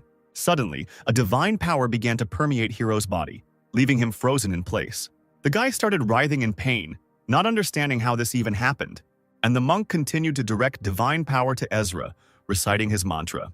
The man began to speak out loud that all beings dwelling in the darkness of ignorance, bound by passions, would fall into the three paths of evil, finding only endless suffering. Suddenly, from the direction of the tiger's roar, Rimu shouted at Hiro to beware of the monk's eyes, because they saw how the divine power moved. The girl continued to shout that all of Ezra's attacks were pointless. Jiro, noticing that Rimu was also helping, immediately paid attention to this and stood up in anticipation that the girl would also be punished. The divine form of Athena, hovering above the dome, also noticed the obvious violation. The goddess immediately stopped attempts to help. But instead of punishment, she simply issued a warning, looking menacingly at the representatives of the tiger's roar. Jiro, seeing this, immediately began to be indignant, remembering how his boss was set on fire. But this time the tiger roar remained unharmed, having received only a warning. Sakuya quickly calmed the man down, suggesting that it would be better for him to simply wait for victory. At this time in the dome, it seemed that the outcome of the battle had already been decided and Shuzenji had broken out, having gained an advantage in strength. Hiro seemed to be in despair, ignoring Rim's cries. The guy was angry as never before. His eyes were blazing with anger, but he himself no longer knew what to do. Raising his head, he saw the sacred form of a god standing behind the monk, and his sutra had grown several times larger. ESR began to curse the monk, unable to even stand up, and Shuzenji continued to read the mantra out loud, believing in his victory. Although Hiro was surprised by the man's sutra, it turned out that this sutra was the very first one that monks study first.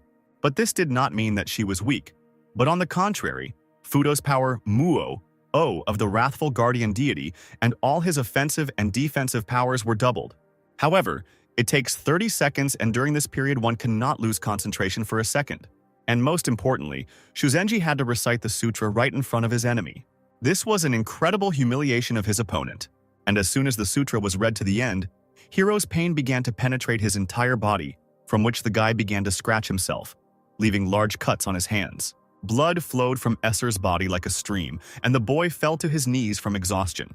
It seemed to Rim that there was still a chance to get out, but seeing how Hiro was doing nothing, the girl only called him a fool. She immediately realized that she should have interrupted the sutra after the seal, but of course Hiro hadn't figured that out before. At the last moment, the guy could no longer contain his rage, but it was this rage that allowed him to take at least some action. The boy began to conjure the power to suppress the snake's blood, trying to overcome this block, but this required a huge amount of divine power. But the surprise attack on Shuzenji was already meaningless in front of Dharma's eye. Hiro continued to get angrier and angrier, releasing all the strength he had left, causing blood to start flowing from the guy's eyes. Seeing the blood, the monk quickly realized that the guy was at his limit, which meant there wasn't much left. All this time, Hiro tried to break the monk's concentration, and when this once again failed, he simply collapsed to the ground in great despair. Shuzenji won this fight by remaining firmly on his feet. Yumukajima quietly began the countdown. Everyone around also began to count down to the moment of Hiro's complete defeat. Sakuya looked at the monk happily, counting down to 0. All that was left for Shuzenji to do was finish his prayer to finally win this battle completely. And when the countdown came to an end, Hiro flew up, no longer able to continue fighting. The blood from his body continued to flow, causing more and more wounds. And the monk, who decided to finish him off, concentrated all his strength for the last time. However, the man was able to finish off the enemy before the Eye of Dharma reached its limit. And finally, Athena announced that the first battle belonged to the Unification Guild. Jiro, Sakuya, and his wife joyfully greeted Shuzenji as he emerged from the dome. And although the man didn't have much strength left, his joy knew no bounds. The defeated hero sat on the ground and waited for Rimu to completely heal him. But even when his strength returned, the boy remained silent from such humiliation. ESR couldn't even look the girl in the eyes after everything that happened. But instead of supporting the guy, Rimu simply stated that he should try harder. Suddenly, someone appeared behind the guy in the form of a divine being. Hiro immediately felt tension behind him and realized that his divine brothers had arrived. One of them, looking around, called the Colosseum of Athens a great hypocrisy, adding that this place even made one sick. Unable to raise his head, Hiro looked at the floor and began to apologize for losing this fight. But his brothers immediately shut him up. It turns out they came with a message from a father who was very disappointed in his son, and one of the brothers swung his whip to teach a lesson for such a loss. Hiro was quickly hit on the back with a whip, causing the guy to wince in pain. And to finish him off, the second brother struck with his sword with greater force, teaching Hiro a lesson. Sakuya saw from afar how they really treated their own SRAMs, and even for a second he felt sorry for Shuzenji's opponent. Hiro's brothers laughed at the boy's weakness and told him to consider this his father's last mercy, and they hurried to get out of this place. The whole time the guy, lying on the ground, heard only how his brothers, leaving, continued to laugh at him. Now Hiro's rage was directed only at Shuzenji, because of whom he had to experience the pain of losing. The guy promised that next time he would definitely kill him. But Shirai interrupted his attempts at revenge, declaring that there would be no next time and headed to the fighting ground.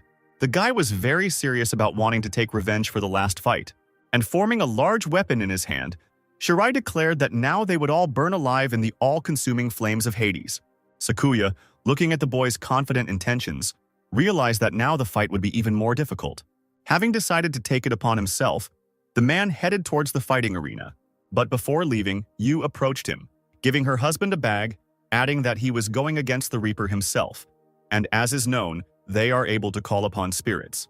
Taking it in his hands, Mukujima decided that he would definitely find a use for the bag by putting it in his pocket. Jiro and Shuzenji wished their boss good luck one last time, and the man headed off to his second fight. The opponents met in the center of the Colosseum, waiting for the fight to begin. Sakuya, being a samurai, could project the aura of his blade to push back the enemy at a distance, which was a great advantage. But it took time to create a charge, so the man had to figure out what to do. Mukujima decided to first close the distance by using a quick step. He will then unleash a series of quick blows on his opponent, leaving him without time to recover. And then all that remained was to find a vulnerability and take out the enemy with a final blow. Sakuya's tactics were quite straightforward but effective. Athena gave the signal to begin the battle, telling the fighters to take their positions. And the battle began with a quick attack by Shirai with dark forces. Sakuya decided to slip between his spirits using a quick step and then analyze his movements. So the man slipped past Isar with astonishing speed. This even made Shirai lose sight of the man, suspecting something was wrong. But it turns out that Isar knew that samurai always use the same tactics when he sensed Sakuya attacking behind his back. And with a quick movement, Isar pulled away from Mukujima's attack. Sakuya didn't expect Shirai to understand his actions in advance and was even a little confused. Thinking he would be able to strike, the man missed without ever seeing his victim. And at that very moment, evil spirits began to fly behind him, surrounding the man from all sides.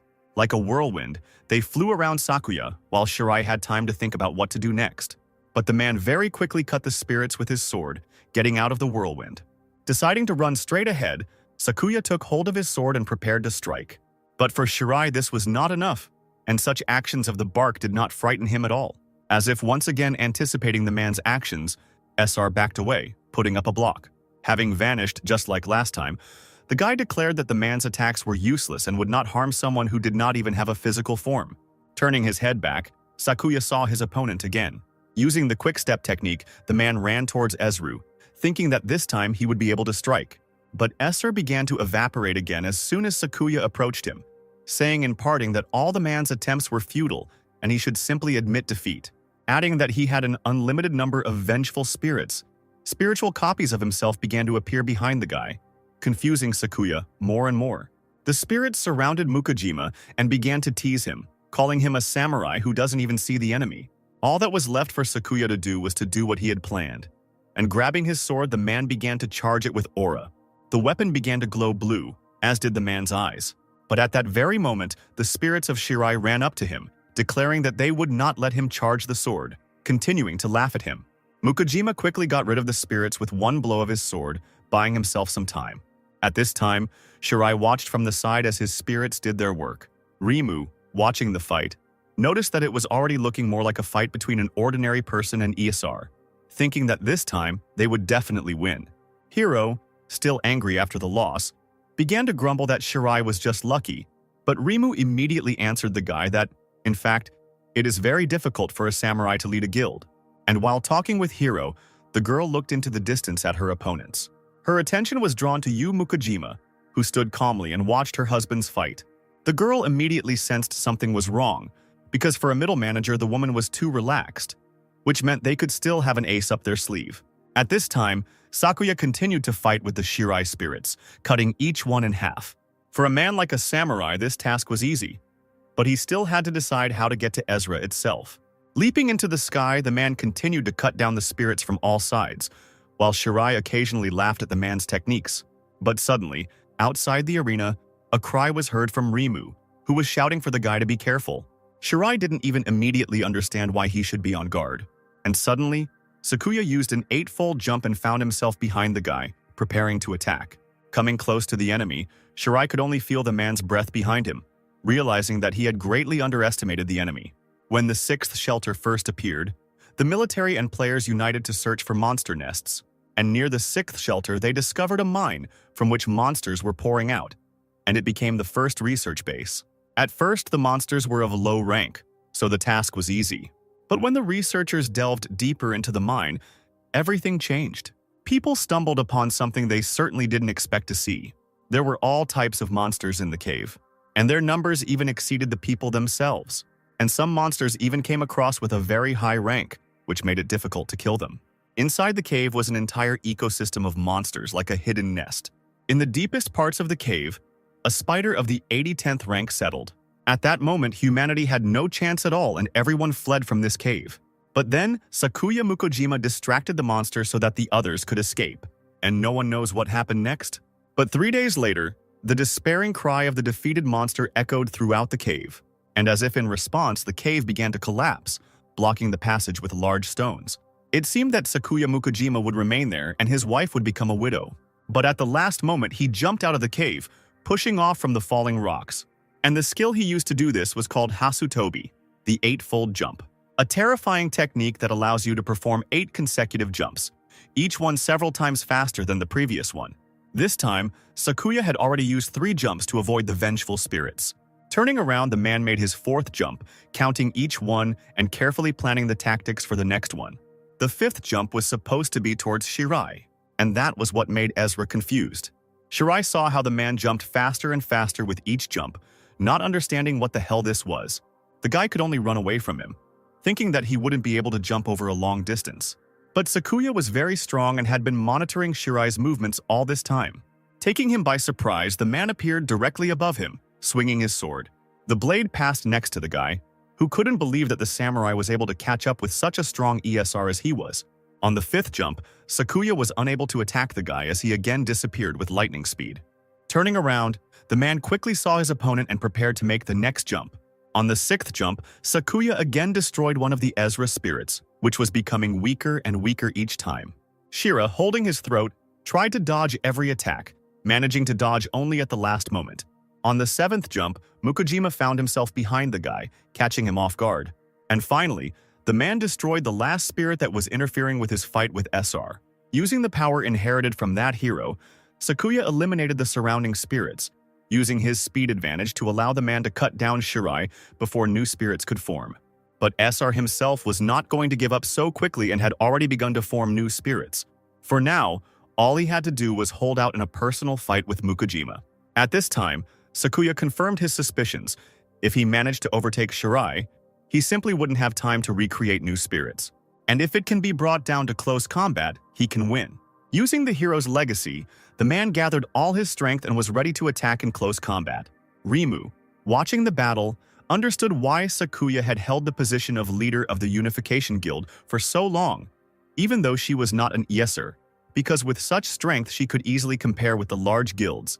There have been many theories about how the tower was formed, but the most widely accepted theory is that the tower is a combination of human history and mythology. History and myths are inseparable in this picture, and the gods from myths are accordingly contrasted with heroes from history. But becoming the chosen one of the gods or the heir of a hero are fundamentally different things, and if you have to fight to become the chosen one of a god, then the legacy of a hero is more like a destiny. Meanwhile, Sakuya continued to hold his position in close combat with Shirai. Both held their own in battle, but the boy believed that the mortal's weapon was no match for the Reaper's scythe. But the man understood this perfectly well, but there was still something that SR did not realize. In terms of range and reach, Sakuya clearly had the advantage. But still, considering that this is a divine artifact, it will not be so easy for a person to cope with it. And if he uses it like a normal weapon, making wide swings to hit into the distance. It will only create vulnerability. Shirai never expected that Sakuya would be able to take the lead with an advantage. Mukujima, finding himself in front of Ezra, laughed, saying that it seemed the gods had never taught him how to properly handle weapons. Esser, watching the enemy's sword become brighter and brighter, could not believe that they could bypass him like that. And at the last moment, the man plunged the weapon into his chest, taking away his life force with lightning speed. At first, Sakuya planned to use this skill to dodge if necessary, but the 8th jump came in very handy here. Jiro immediately shouted that it was all over, happy for his boss. But suddenly, off to the side, someone was heard saying that it was not all over yet. Yu Mukujima, watching her husband's fight, realized that it was not over yet and the fight would continue. Sakuya thrust his sword deeper into Shirai's body and noticed something was wrong. Esser himself, looking at the man, declared that his jubilant expression would only amuse him. And then Mukujima began to realize that it seemed that the creation of spirits was generally used without restrictions, and it seemed that this time he had missed the mark again. Shirai's hand passing through Sakuya only proved that it was also a spirit. A hand pierced through Mukujima's body and touched the man's heart, as if it could simply be taken out. Sakuya quickly realized that things were bad and tried to do at least something.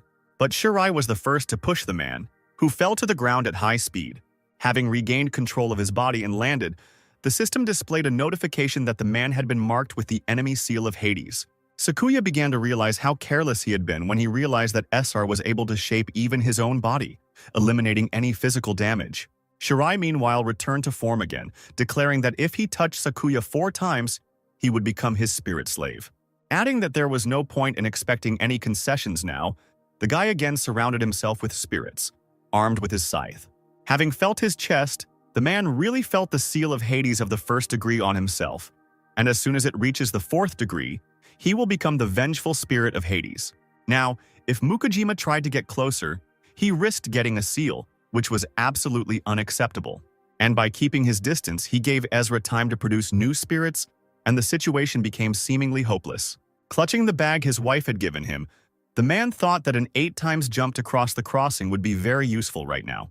At this time, Shirai was hanging in the sky, amused at how he had deceived his opponent. But the guy still admitted that the man was very talented. But still, in the end, in Essar's eyes, he was one of many worthless people. Shirai's intangible form continuously absorbs mana, and incoming magic damage is increased during this time. But the guy was also vulnerable to physical attacks. Sakuya again tried to approach the enemy carefully, and just when it seemed like Shirai would touch his seal again, the man quickly jumped back. All this amused the guy very much, and at every opportunity he found a sarcastic word addressed to Sakuya. So this time Esser declared that, of course, he was a man and quick, but he had nevertheless become soft. Mukujima received the seal of Hades of the 2nd degree and was only 2 touches away from becoming a spirit. Shirai continued to run after the man, realizing that he would not be able to run away for long and that he would only be able to make all 4 touches. And as soon as he carried out his plan, Sakuya's body would simply burn in hellfire. The man's body will rot and fall apart, and his bones will dry up and turn to dust. And at the very end, his soul will fall into shackles and Sakuya will become Shirai's dog.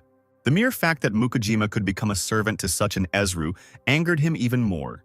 Not knowing what to do next, the man suddenly saw the guy's body disappearing somewhere, piece by piece. It was immediately clear that something would happen and the enemy could jump out from any side. And to Mukujima's surprise, Shirai jumped out right behind him, touching his lower chest and leaving a 3rd degree Hades seal. Jumping back, it became clear that things were getting serious and the man was not going to let anyone touch him again. It seemed that there was no way out of this situation and Sakuya had no choice but to run away from the enemy. Jumping from side to side, Shirai immediately realized that the enemy was stalling for time until his mana ran out and he lost his intangible form. But the guy was sure that this would not happen and he would be able to hold out in this form for at least another 3 minutes. But Ezra's most important goal was to apply one more and final seal. Running away from the guy, Sakuya understood that he couldn't run away forever, and that he had to at least do something. Shirai quickly realized again that the man had stopped to charge his sword, but it still left a lot of open space, allowing Ezru to apply the seal again. Suddenly coming up from behind the man, Shirai couldn't wait for Sakuya to finally become his spirit. But at that moment his sword charged. Screaming that Isar would finally die, the man pointed his sword towards his opponent's chest.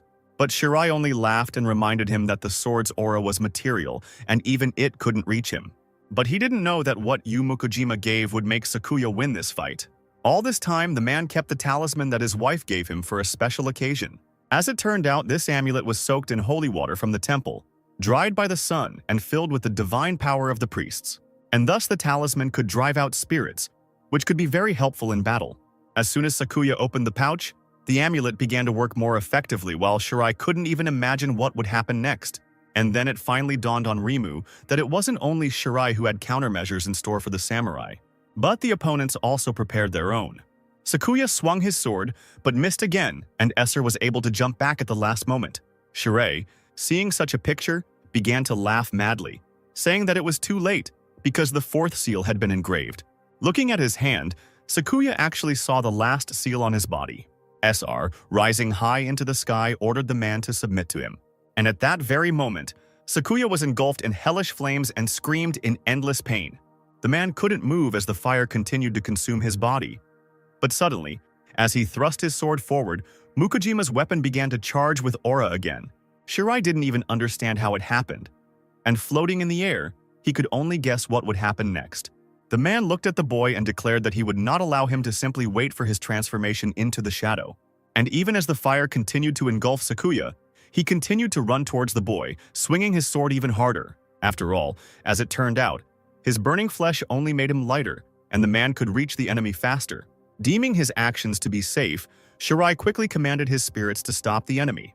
Esser thought that Mukujima had already used all his countermeasures against spirits and could not understand how he was able to resist fire then. But then Shirai, watching every action of the man, finally realized what he was doing. The eightfold jump required recharging, which means it takes time and most likely Sakuya is just stalling for time. But even when the guy seemed to understand and reveal the man's plan, it was already too late. Sakuya pushed off with all his might and flew straight through the curtains of spirits that were covering his master. Shirai didn't even have time to come to his senses before Sakuya appeared behind him. But there was little time left, and the portal that was supposed to turn the man into a spirit had already opened, dragging him along with it. Sakuya understood that he had only time left until the moment when he turned into a vengeful spirit. This meant there was still time for an eightfold jump. And having gathered all his strength together, the man began to jump straight over the heads of the spirits, chopping each one into small pieces. Having finished with everyone, the man was already very close to Esser, who kept looking back, expecting to see the enemy behind him again. Shirai was so inattentive that he again did not notice Sakuya, who again came up behind him and plunged his sword straight into his back. Shirai, having received a blow, began to shout that he also knew how to block blows. But Mukujima was very determined, thinking that if a couple were not enough, he would fight until the end. And by striking him with his sword from different sides, the man was able to knock Shirai off balance so that he would stop renewing his spirits. Just when it seemed like Esser could still hold out, Sakuya delivered a decisive blow to the back, causing Esser to fall. Landing on the ground, Mukujima put his sword back. The man would hardly need the weapon anymore because victory was his and the enemy was defeated. Shiraya screamed like crazy from pain and humiliation. And at this time, Richt Mukai came to the Colosseum, having finished his business. Seeing that the tiger's roar was losing, the man was very upset with his team, calling Shirai a disgrace to all Essers. And having decided that it was time to call the main guest, the man began to wait for Sora, knowing that he would definitely come. And as it turned out, the guy really understood that his family needed help and quickly headed home. At this time, the arena dome dispersed again towards Sakuya, making it clear that they had won this fight again. Jiro began to exclaim, rejoicing at the boss's victory. But Shuzenji, putting his mask back on, said that he felt dark energy that was getting thicker and thicker around him, and this energy was in no way comparable to the previous one. Turning to Shirai's body, Sakuya took out his sword and saw that an unknown dark energy was coming out of the boy's body. But what the man saw left him frozen in shock. It was as if someone wanted to crawl out of Esser's back and began to push his skin apart with their bony hands. In a matter of seconds, a large monster in the form of a demonic skeleton burst out, as if it had come from hell itself. Sakuya quickly came to his senses and immediately stood ready, thinking that there might be another fight. At this time, Shirai's head was lying on the ground, and continued to insist that he be given another chance. But the big monster, picking up the guy's head from the bones with his hands, began to shout that the fight could not be won with cheap tricks. Squeezing his head tighter and tighter, the monster continued to repeat that strength is everything. And without finishing speaking, the huge skeleton crushed Shirai's head like a bug, leaving only drops of blood. Sakuya, looking at the monster, thought that this could be the true form of Ezra Hades. Everyone else had no idea what kind of monster it was either. Only Mukai, standing to the side, smiled his usual sly smile, looking at the monster as if he saw such people every day. The demon was hundreds of times larger than humans and continued to say something, holding the remains of a head in his hand. Looking at Shirai's body, the monster suddenly began to tell how the first person he killed after becoming Esser was his own brother. And since then he lost count of his victims.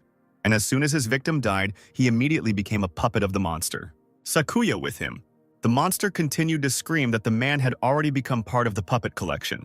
And suddenly one side of the man's hair acquired a light glow, and a first-degree Hades seal appeared on his forehead, and Sakuya could not understand even more how this had happened.